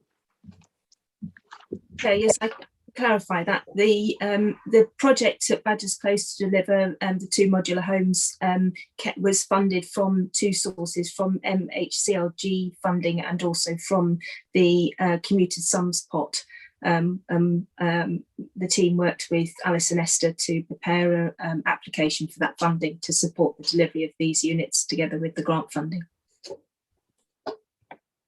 Thank you. Did I also see that that there was something, I'm sorry, there's quite a lot to absorb, and I have attempted. Did I see something about something embargoed at the moment to do with that funding? Or am I thinking of something else? Chair, just to say, I'm not aware of any embargoing on any grant funding. We've been successful in making the application and drawing down the funding from the MHCLG, the first payment, and the commuter sums pot has been transferred, so that I'm not aware of any issue with funding this delivery at Badgers Close. Thank you. Okay, thank you. Right. I just want to follow up on Councillor Hyman's comment about Dunsfold. I mean, the report is to the end of the year, end of the council year, but this is pretty major, so it'd be helpful, given that we're two months on from that bombshell, to actually understand how much of an impact Trinity College's withdrawal from Dunsfold or intent to sell on the opportunity is going to have on our aspirations for affordable housing over the next 2 or 3 years. Esther or Alice, comment on that, because it is it's quite a big issue, I think, and I think it'd be worthwhile us having some indication. It may be something we wish to flag up to the executive. I'm sure they're thinking about it anyway, but it would be helpful for this committee to just understand how big an issue that really is for Waverley.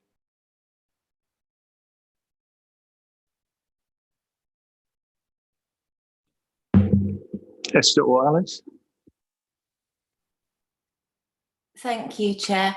I think, to be honest, we are still looking at this. We're aware that the marketing information has gone out to lots of partners, and I think there are a few possible outcomes, the worst of which would be for the whole site to be parcelled up into small parcels, and we'd be dealing with different developers and different housing associations and not have a very cohesive community at the end of it. But I think the best thing for us to do is to go away and come back with an update. And Andrew Smith, I know, has been speaking with Annie and with the executive on it. And I think we probably need to go away and come back with an update on it. At the moment, it's out to market. There are discussions going on, but we've got the affordable housing mix for the first phase that's agreed in the Section 106, and that's what our expectation is. In terms of who will deliver it and how it will be delivered, I think at the moment is still quite open. So sorry not to be able to give too much more detail tonight. I don't know if Tom would like to add anything to that. Tom? Thank you, Chair. I think, as colleagues have said, we're at quite an early stage in the sense that Trinity have just started the disposal process and they expect it to last most of this calendar year. So there may be delayed, but alternatively, a new landowner may actually accelerate. So there's probably a number of threats, but also a number of opportunities. It's certainly something that we're paying very close eye on. It's certainly something that we're in touch with Trinity College about, and I expect that we will be updating councillors as we have more information very shortly. Okay, thank you. It's a difficult one. Jerry? Sorry, yes, behind. Beg your pardon. That's okay, Richard, thanks. Back to page, we're on page 74. Thanks for asking about that. I suppose what matters to us as councillors, because whilst in this committee we've got an eye on the social housing element or affordable housing element within that 1800, 2600 altogether development. What we really want to know, I guess, and I don't know whether I can ask it, but I'll always have a go, is do we know, is there a chance that there may be no houses on here? I know there's loads of filming going on there, for instance. I think there's loads of big blockbuster films being done down there because they've got the aeroplanes and all the space and Winterfold and everything else. So, that's obviously bringing in an income.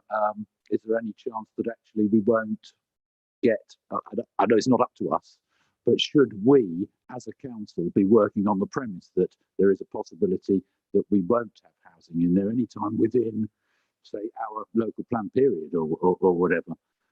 That does matter to us. It's almost a how long is a piece of string thing, but I suppose that's what we really want to know. So we have to ask it.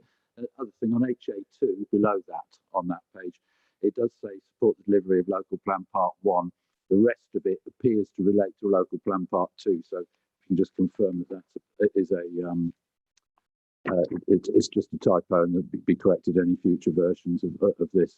And still not quite sure whether Homer Simpson lives in Springfield or whether it's in Dunsfold or Elstead or both. I know there's one in Elstead.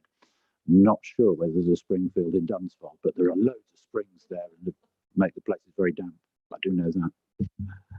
Right. Thank you, Councillor Hyman. Leader, would you like to? Thank you, Chair. Just to comment very briefly on Councillor Hyman's point, the commercial value of the site will only be realised by somebody developing houses on it and filling out the planning permission that it's got. So I would imagine that they would be, whoever acquires it will be keen to crack on, and certainly Waverley will be encouraging them to do so, both for our housing allocation, our affordable and social housing, but also for our 5-year land supply reasons too. So we will be pursuing that. The thing I just wanted to very quickly say is that we have a briefing on another matter, an all-council briefing very soon. The intention is to allow, to extend that, to have a section on Dunsfold to brief all councillors on the current state of play with that and to answer many of the sorts of questions that are being raised here. So just wanted to flag that to you. Excellent, that's very helpful, thank you. Councillor Ellis. Thank you, Chairman.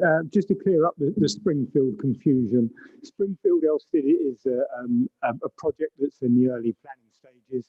Springfield Dunsfold has already been built, according to the photographs in the report. Thank you. Thank you. Right, okay. Ladies, gentlemen, any more items relating to this? Chairman Hugh Wagster and Anne were wanting to speak. Right, okay. Sorry, Hugh. To Chair, just to say that the sound is breaking up on Zoom. Annalise has also sent a message round saying that. So I don't know why that is so, but just to let you know that we're finding it very hard to hear what people are saying. Sorry. Not at all. Okay, so I think this relates to the challenges that I identified at the start of the meeting. So if you're speaking into the microphones, please get close and speak loudly. But Chairman, is it okay on the webcast? Is it just the Zoom that's the problem, or is it also the webcast that's the problem? Is anyone monitoring that, I wondered? I'm being told elsewhere, Chair, that it's fine. But we had problems with the microphones yesterday. I think it's the Zoom. Well, if it was our microphones here, it would be on both, you see. Wouldn't it? Oh, right. Logic goes out the window again. I think we'll carry on. The meeting's already fairly old, and we've still got some important things to deal with. So I think we'll try and keep going. Just please, can I encourage you to be noisy? Right, Alice. Is there anything you wish to say to sum up, or can we thank you and let you go and enjoy the rest of the evening?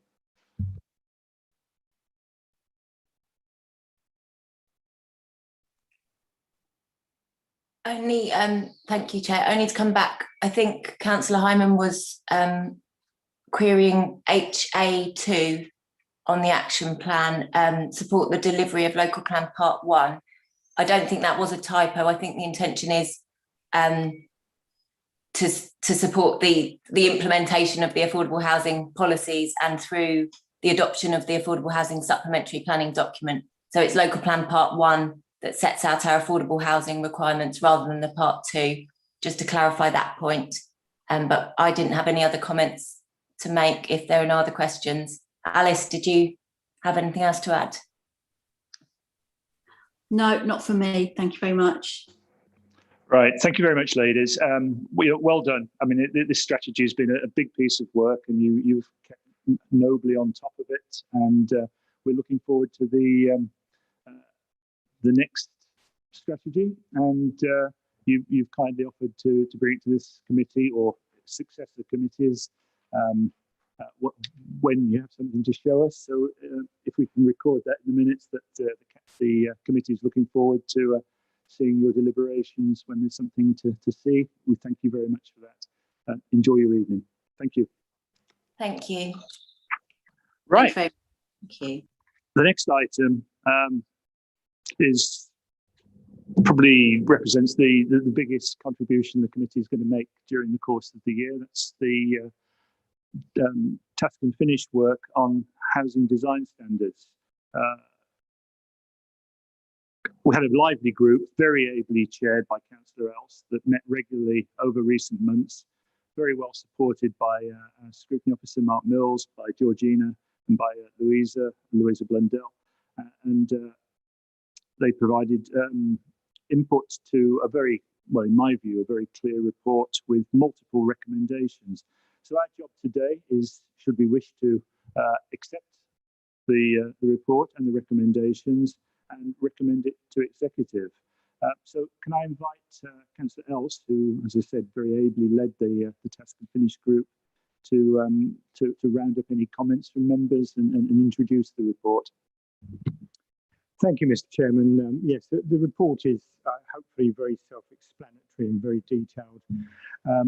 Just to introduce it, the brief for the task and finish group was to review the 2018 standards for Waverley's future social housing in light of recent legislative and regulatory changes, and especially to further improve energy efficiency to support this council's declaration of climate emergency. The need to provide improved environmental friendly homes which will be affordable for our tenants was always underlying in our discussions. As you said, Chairman, we were ably assisted by the officers Louisa, Mark and Georgina, and also external experts who supported our deliberations. I was also constantly impressed by the depth of knowledge displayed by the group members, which led to lively and informed discussions. Hopefully you will see, members, the quality of these discussions reflected in the report which is before you and the recommendations made. And I think if there are any, and there will be questions, I'm sure, and I'm sure the officers are much more able than I am to field them. Thank you. Thank you very much. So are there questions arising from that report? Councillor Goodrich? Yeah, I'd like to endorse the quality of the report and the detail that it's gone into. I'm glad for the glossary at the end because I didn't understand a few of the things as I was reading it, but sort of by the time I finished reading it, I understood. The one thing I'm sort of quite fascinated by is the design of letterboxes should all be the same. And having stuck literature through letterboxes for years, I know the sort of letterboxes I like and the ones I don't. But none of the letterboxes I'm aware of take parcels. And what I can't quite understand how we're going to design letterboxes to take parcels without it being a very welcoming sign for those that are dishonest who get into the house through this letterbox. But I'd be interested as to what is behind that suggestion. I also noted from the survey that very few people seem to be working from home. And then I looked at the age profile of those that answered it and wasn't too surprised that not many people work from home because it seems that most of the people that had answered this thing were of the elder age group. And I was sort of found that there was, again on the questionnaire, you had a situation where quite often you had like storage space, very dissatisfied, but no one was dissatisfied. You had a polar situation that you're either very satisfied and satisfied or didn't say anything. And then there was a small group that were very dissatisfied and nobody that was dissatisfied, which I found strange, but I suppose this is what happens when you do surveys. So I was particularly interested in the question about the letterboxes, whether I can get myself through it. Or Councillor Else would like to address that one. As Councillor Goodrich suspects, that this point was actually brought up by our chairman, having spent several hours going around delivering leaflets for the elections a few weeks ago and getting a sore back with low letterboxes and tight letterboxes and light letterboxes that scratched the back of his hand. So we did spend some time talking about this, and also the question of parcels with more and more deliveries being made needs to be addressed, and it is something that Louisa is going to be looking at with the design of new houses. We've got to look at storage outside to house heat pumps, etc. So it's going to be seen if it could be possibly incorporated somewhere to put parcels. Yeah, I mean, from that comment, a lot of the things we had to review are very much in flux. You know, heat systems, generation systems, insulation, all of that. It's changing. It's changing rapidly in response to a very dynamic market. So the intent of a lot of these recommendations is not to provide solutions. It's to set a challenge to our architects and our builders to come up with solutions. So hopefully they'll be sympathetic to furry letterboxes rather than hand-eating letterboxes. And just make the next generation of deliverers altogether more happy about the exercise. Councillor Keane. I think if I might say, having spoken to several of the postmen, they loathe the letterboxes that are near to the ground. And, you know, I mean, if we could get rid of those, it would be wonderful because they're awful. Right, Councillor Hyman. But equally important that there's a direct route from front door to front door without having to go all the way round, which is very important. But wear a latex glove on your right hand if you're leafleting, that saves you from getting scratched up. Wear a latex glove. What I noticed from this, Chairman, I thought it was absolutely excellent report overall, actually. Some of the things, noise transmission between flats upstairs and downstairs, complaints about that, always a bugbear, always a problem. I mean, it's a problem if you live in a family home and you've got noisy kids or whatever, isn't it? And, but obviously, if they're not your family, you can't go murder them or whatever, which you can if they're your own kids, obviously. Yeah, noise there. So, and that's something which you're not going to pick up and be able to do much about when you're snagging. You know, it's not a. It's too late to knock the place down and build it again with more concrete in between or whatever it happens to be. Very interesting section on page 19 on Passive House. I hadn't read that. I thought that was extremely interesting. Not always the right solution, and certainly, yeah, I was impressed that our that our group did pick that up. I don't know who it was, but well done to them, whichever the committee members were on there, and David certainly for taking care of it. There are. Let me see what else. Yeah, what about existing is really the big question that comes up, because we've got this problem. If you look on page 21, for instance, recommendation 20, which is developers designing an arrangement for tenants without curtilage parking provision to be charged for electricity supplied to communal parking areas for vehicle charging points. And that is, you know, going to be a massive problem for the whole country. As you know, I certainly can't go buy a electric car. There's nowhere I could charge up an electric car or an electric scooter or anything like that, or even keep a bicycle, in fact. You know, and that we've got a lot of existing properties of our own, I'm sure, council properties where we have that problem. And it's in the private sector as well, in terraced houses where they've got no off-street parking, no private parking. So for me, to some extent, recommendation 20 there, that's something actually Boris has got to sort out. You know, this is something the government really has to get hot on, and it's not for us as 600 odd local authorities and God knows how many thousand housing associations and that sort of thing to try and work the problem out ourselves all separately with different solutions. You know, it's going to be expensive. Whether we're going to be looking at the government to pay for it, or whether we're going to say, I'm afraid tenants are going to have to pay through it through the housing revenue account. I don't know what the answer is. Certainly, the tenants aren't going to be able to afford to pay for all the private housing to have their, you know, PowerPoints on the street and whatever. It's a big problem we've got to sort out. But 20, I really don't think is something for us. I actually think that's to be done on a higher level, and the government's really got to take the lead on this, because it's, you know, unless we decide we're going to leave the country on it, we can do that. Yeah, there isn't much more in there. Water butts would be nice. Are we going to supply those to existing housing? All the things in here that we're doing to new housing in the design standards, you know, we've got to be looking at, actually that's going to leave the 4,900 that we've already got behind in standards, and what are we going to do with those? So, you know, that's the sort of the next question that follows on from all this hard work. I wanted to know on page 25, Chairman, if you won't mind, at the bottom, what number 10 there, you can see line 10 says for new builds to meet the minimum living space requirements. Does that mean a living room for living space? Because 23 for what square meters is pretty small. I mean, you don't get many more less than 40 or 50. So I wouldn't understand how we'd squeeze a person into 23 with a bathroom and a bedroom and or whatever. Maybe it's just a bedsit. And the one below that, number 11, there's storage there for 1 or 2 persons, 2.5 square meters.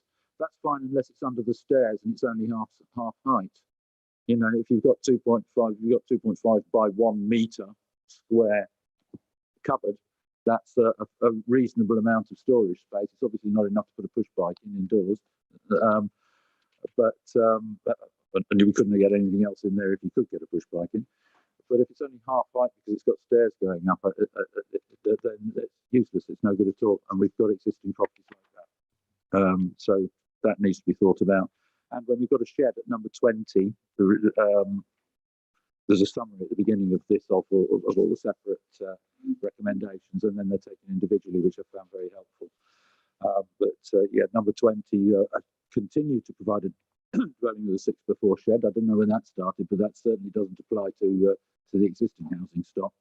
And the locking point, again, if you put a bicycle in these, you end up with no room for anything else. That's the problem. So we do have to be cognizant of the if we're going to be forcing people to have electric bikes, electric cars, and all the rest, we've got to sort some problems out first and make sure that we do it not at the expense of people's other storage that they need. Thanks. Councillor Evans. Thank you, Chairman.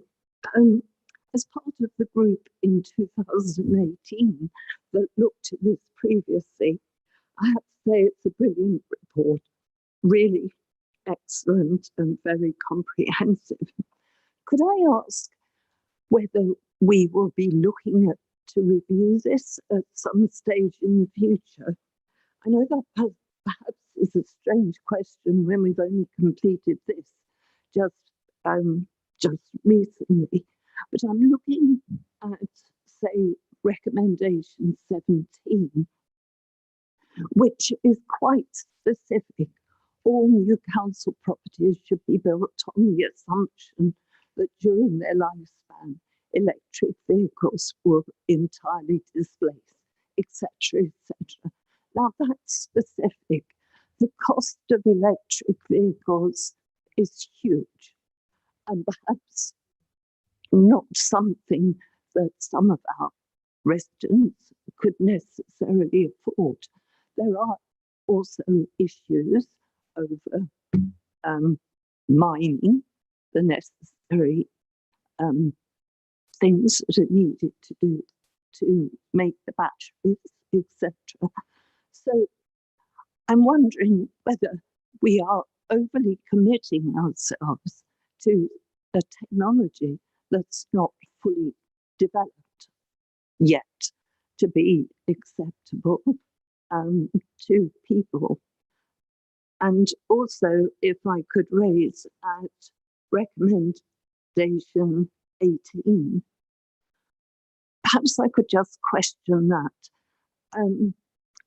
I'm thinking on safety issues and criminality, where in past large-scale developments of properties, alleyways, walkways, that sort of thing, have actually allowed for criminals and for problems of personal safety. So I think perhaps both of those issues, actually, I would be concerned if we are laying this absolutely in stone for the future. Whereas perhaps if we come back in another couple of years, we could review some of the issues. Thank you.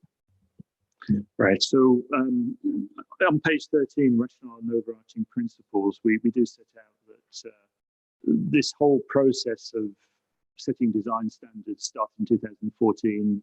You were part of the committee that reviewed it in 2018. We've done it again this year. And the intent is that they will be updated as technology advances.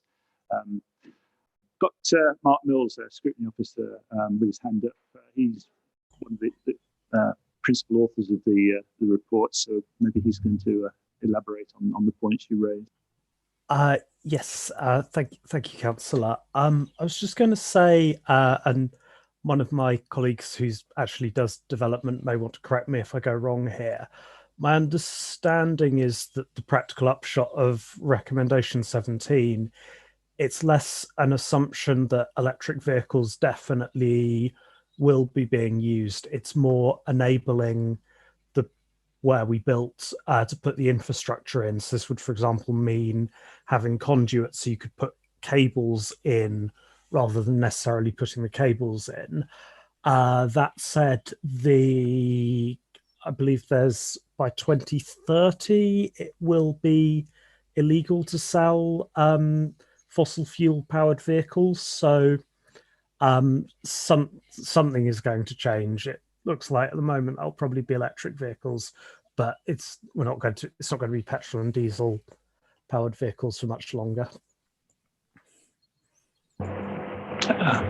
Louisa, you want to? Yeah, just to confirm that Mark's correct. It was actually making sure that the infrastructure was there going forward, so that where there isn't in curtilage parking, that our residents in the future, should they purchase an electric vehicle, would have the opportunity to apply for installation of an electric vehicle charging point, or that we work with Surrey County Council for a provision of a charging point in the area. So it was just to future-proof our developments.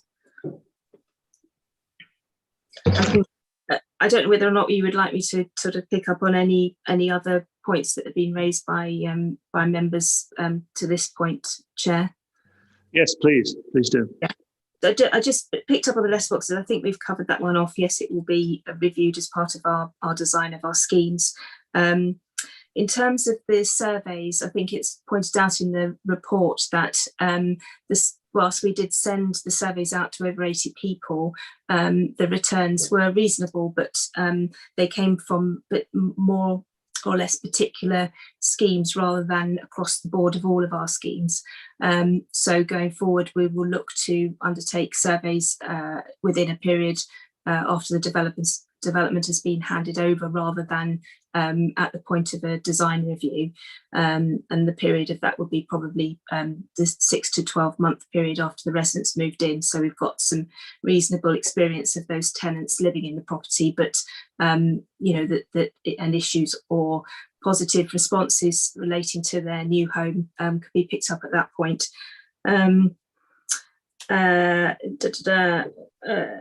Yes, in relation to the shared provision, that came about as part of the former Code for Sustainable Homes provision, and we've carried that on. The locking bike lock in that shed was also part of that provision, and when we reviewed the standards in 2018, and again this period, it was agreed that we would continue with that provision in the gardens of our new homes. It also was, with the view in 2000's review, it was to support and encourage the use of bicycles from a health and wellbeing perspective, and obviously the reduction in an impact on climate by using cars. I think in terms of recommendation 18, let me just go back and find that recommendation 18. This would be sort of on our larger scale sites, as they were to come forward. It would be how it could link in with existing paths and cycleways, and rather than making tight footpaths with close boarded fencing either side. And anything that we looked at would be our proposals would be to work with the Secure by Design officer for the area to ensure that it sort of designs out crime for anything that we did. I think that's all the points covered to date so far. Thank you, Chair. Thanks, Louisa. Councillor Keane? Yes, thank you. Yes, I'm really, I think it's really good that we're working with the designing out crime and working with the officers involved with that, because I think that is one of the things that really can make such a difference when they're pointing out where there could be problems and where it needs to be reflected on. So I'm really pleased, and I would like to congratulate the committee on a very good report. Thank you. Thank you. Councillor Baker. Thank you, Chair. Hope those on Zoom can hear. Yes, to support what Councillor Keane has just said, when I saw this recommendation, I do remember Councillor Rubini coming to my house when I moved to give me advice on aspects of crime prevention relating to the property. So that's certainly something that can be done. And I was just reflecting that things like drug dealing can be made very much more difficult if spaces are overlooked.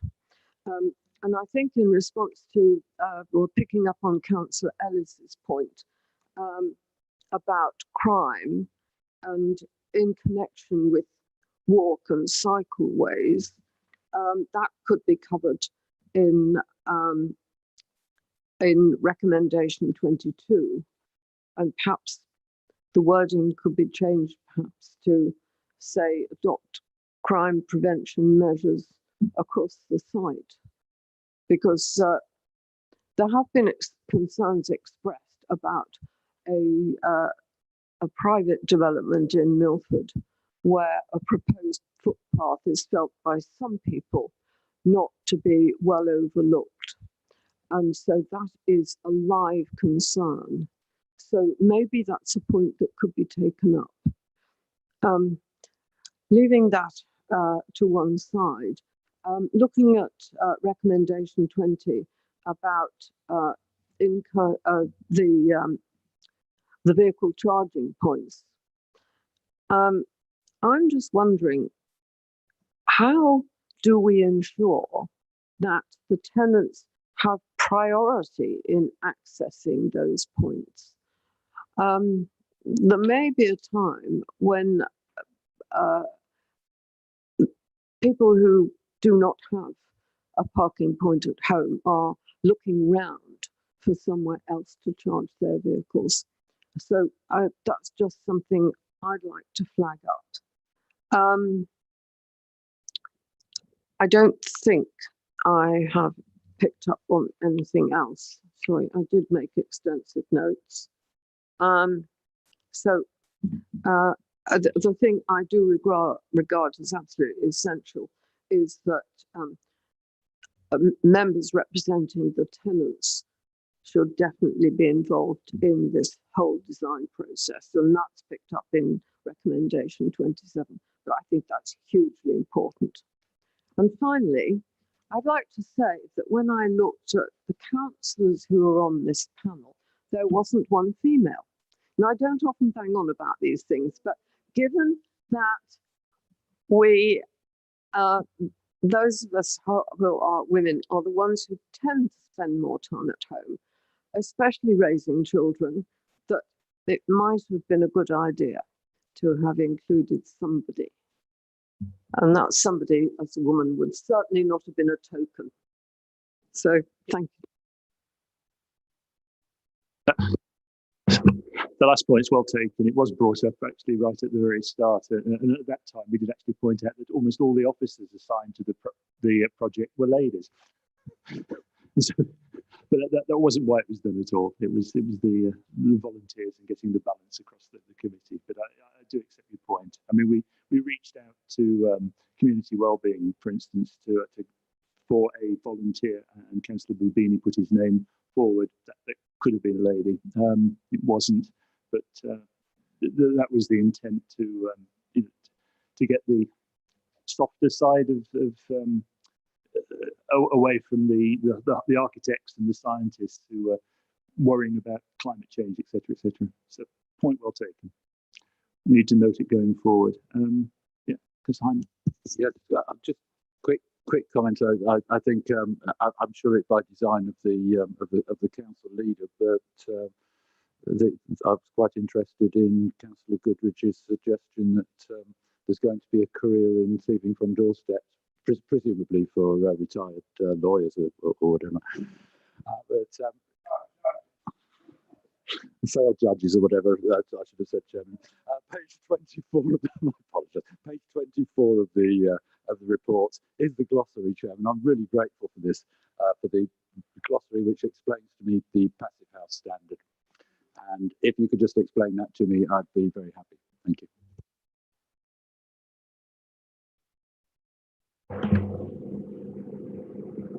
Do you know what post-heating, I mean, I know what preheating is, I think. It means heating something in advance. Post-heating either involves heating up a post, which I assume this doesn't mean, or heating something after you've just frozen. I don't know. I'm not entirely sure what it means. If someone can explain what the glossary means, I'd be most appreciative. Yes, well, there's a reference at the bottom. You can go and chase that up. I don't know, we're not qualified to answer that, although Louisa's got her hand up, so maybe she can explain it to us.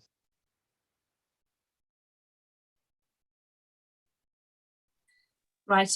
Yes, the passive house standard is a standard where the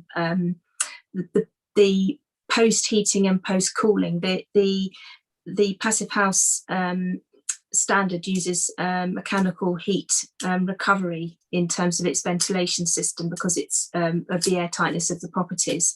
And therefore the air is circulating within the property and it absorbs the heat from areas like the kitchen and the bathroom areas and redistributes that heat.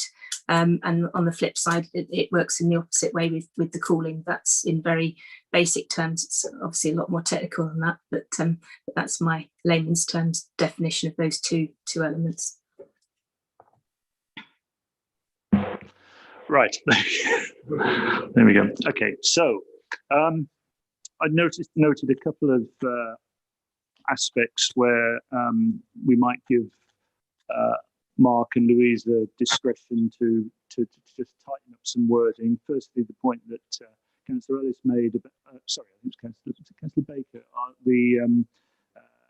on recommendation 22, adding the words across the site at the end, so that the crime prevention measures are extended not just outside individual houses, but across the whole development. I think those additional words might be useful. So you might want to consider that. And the other item Louisa brought up, preempting the fact that I told her I was going to bring it up anyway, and that was on 25, just putting a time specification on collecting data from new tenants, so that we get, on tenants moving into new properties, so that we have this pool of information that can be used to inform future studies readily available, rather than having to go out at the last minute as we did and then not getting a great response. Councillor Goodrich. Thank you for coming back. I've just got one point, and that is one of the sentences doesn't make sense to me, or could be improved, and that's on page 21. Just before recommendation 18, there's a sentence that reads, the council now has a sustainable transport officer, comma, whose work housing design standards should be integrated with. With what? And I just think that sentence could be honed to read more easily. Thank you. Yes, I think I read that one several times as well. I think I convinced myself I just about understood it, but so perhaps we can leave that with officers just to tidy up as and address any typos that get picked up as well. Did we get an answer on the living space? Because 29 square meters for a 5-person house isn't very big, and I'm just thinking, is it a living room, a living space, or? So Louisa, can you just deal with the definition of living space? It's on page 25, it's paragraph 10. Sorry. Yeah. Yes, Chair, it is relating to just the living area rather than the whole property, because we've adopted design standards for the whole property which exceed the national prescribed space standards, and I think they're set out in another section of the report. But yes, it's only the I'd have to go back to the definition that we gave in 2018, but it is it will be related to the probably kitchen, living, dining area.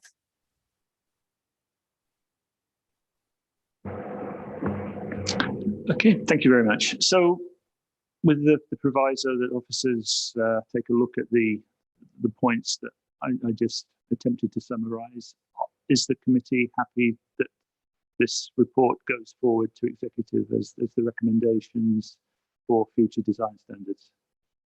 Agreed.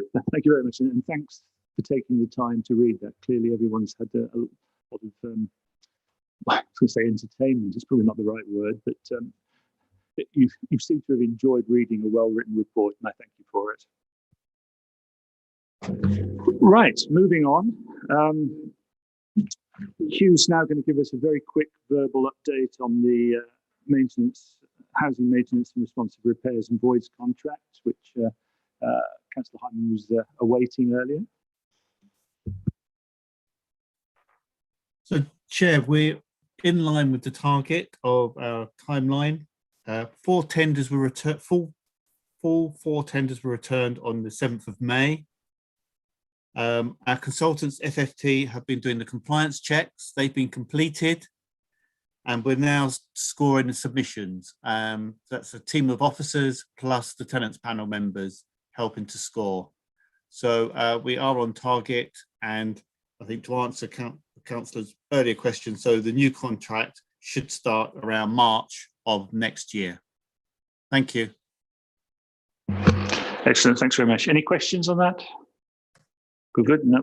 Okay, so we'll move on to item 12, which is relating to housing related complaints for the last but one council year. And I brought this up at the January value for money meeting. Analysis of complaints was presented, but it stopped short of describing how we turn lessons learned into actual actions, which at the end of the day should be what this is all about.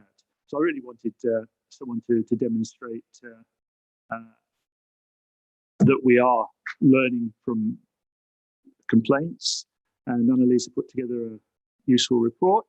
I've read it, I'm happy with it. Annalisa, do you want to say anything more about the report, or should we just wade into questions based on what you've written? I'm happy to go straight to questions. You gave a nice summary of the report, thank you. So are there any questions relating to this? No. I mean, I just wanted to be convinced that we were taking actions based on lessons learned, and that report demonstrated that was happening. And so that's been achieved. And thank you for the report, Annalisa, that's helpful. And I'm happy to put that one to bed. Which brings us on to the committee work programme.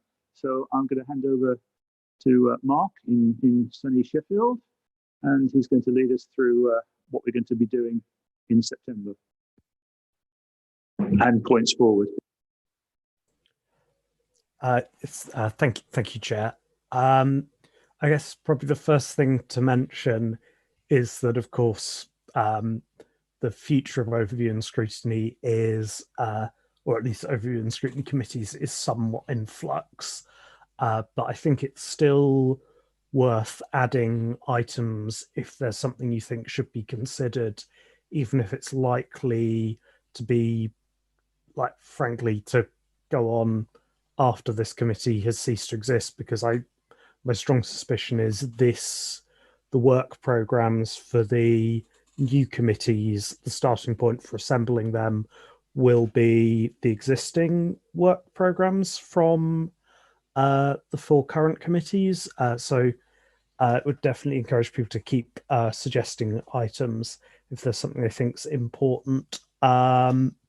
Just in terms of probably September, looking at mental health and housing, routine housing development update, right to buy receipts, and the Green Homes grants, as well as, I'm assuming, probably the standing update on the asset management plan. Yeah, so if I can comment, I mean, on the asset management strategy, obviously that's going to be hopefully nearing completion by then, so it's going to be a timely opportunity to hear how that's going on. And I think it'd be useful if Peter David couples the update on what we're doing to seek government funding to support remediation work on older properties. So I think that makes one item. Yes, I think beyond that, Mark's captured all the items from our list, which will hopefully lead to a meeting that will finish a little earlier than this evening's, for which I apologise for not chairing rigorously enough. But are there any other items that people want to see coming forward? I've certainly pushed to get the mental health aspect brought in front of us, because it's sort of always the next meeting. So it will be the next meeting this time. Okay, so finally, just that we haven't actually made any decisions as a council to change the ONS arrangements, have we, as yet? Didn't miss that bit, did I? I think it's probably reasonable to assume that we will have the September meetings, but as Mark has said, even if we don't, these items are still issues that have to be considered. So the standards meeting was cancelled, isn't it? And presumably. Thank you. Okay, so I think we have a programme for September. So do you want to take us on to section C, or do you want me to talk about that, Mark? Whichever you would prefer, Chair. All right, well, I'll talk to it. Section C, we've got potential task and finish work on the allocations policy. And that was listed as something to do once we've done the design standard work. We've done the design standards work. So unless executive throw it back at us, that work's finished. And time to move on to allocations, which is also something that was flagged in Esther analysis summary work as well, the need to worry about the allocations policy. So I'm going to ask the officers, Annalisa,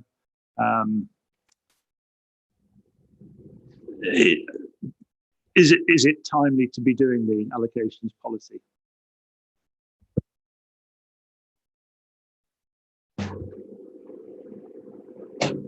Thank you. Yes, I think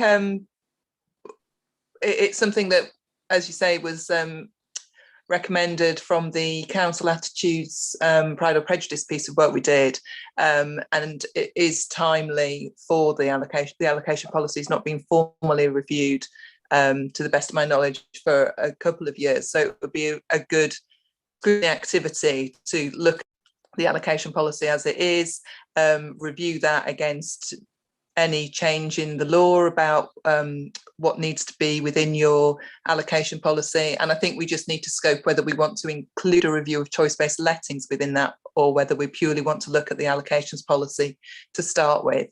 But the themes that came out of the Pride of Prejudice piece of work were about communication and promotion. What we found was that people who could be eligible for council homes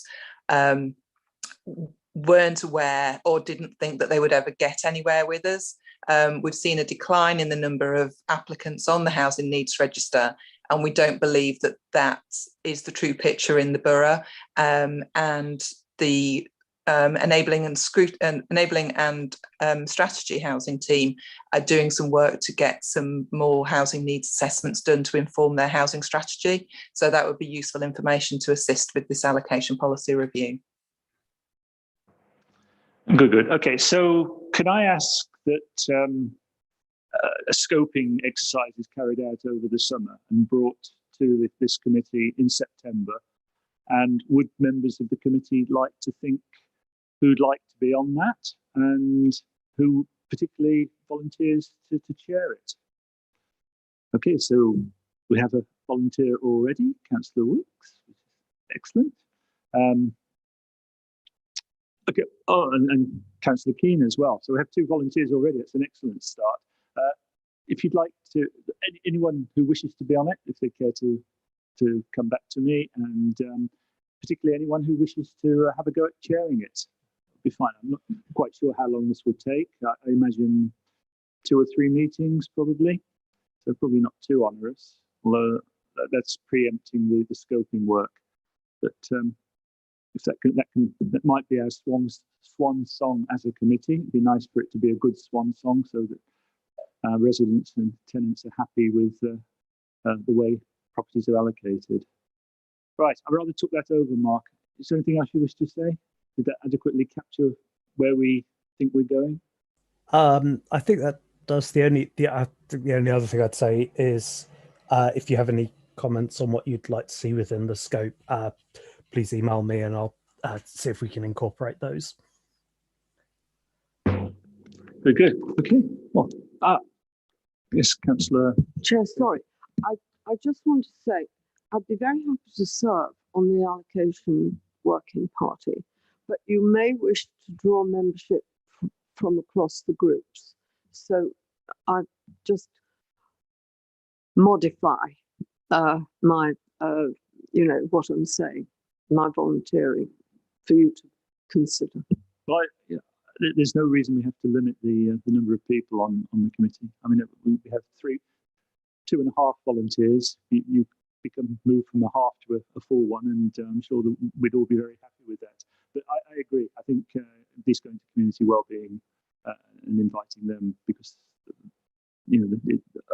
making sure that the right people are in the right houses has a lot to do with community wellbeing, is important. So I'll take an action to make sure that the chair of that committee is aware of this work, and we'll see if they want to nominate anybody. But thank you for that. Good. Right, we don't have anything that's going to take us into exempt, so I apologise that we didn't finish in 2 hours, but it's nice to be back in the room, and it was excellent that people had put so much effort into going through the material that was in front of them. So thank you very much to the officers. Your time and effort was much appreciated. Thank you, members. Have a good summer, and we'll see you in September. Thank you, Chairman.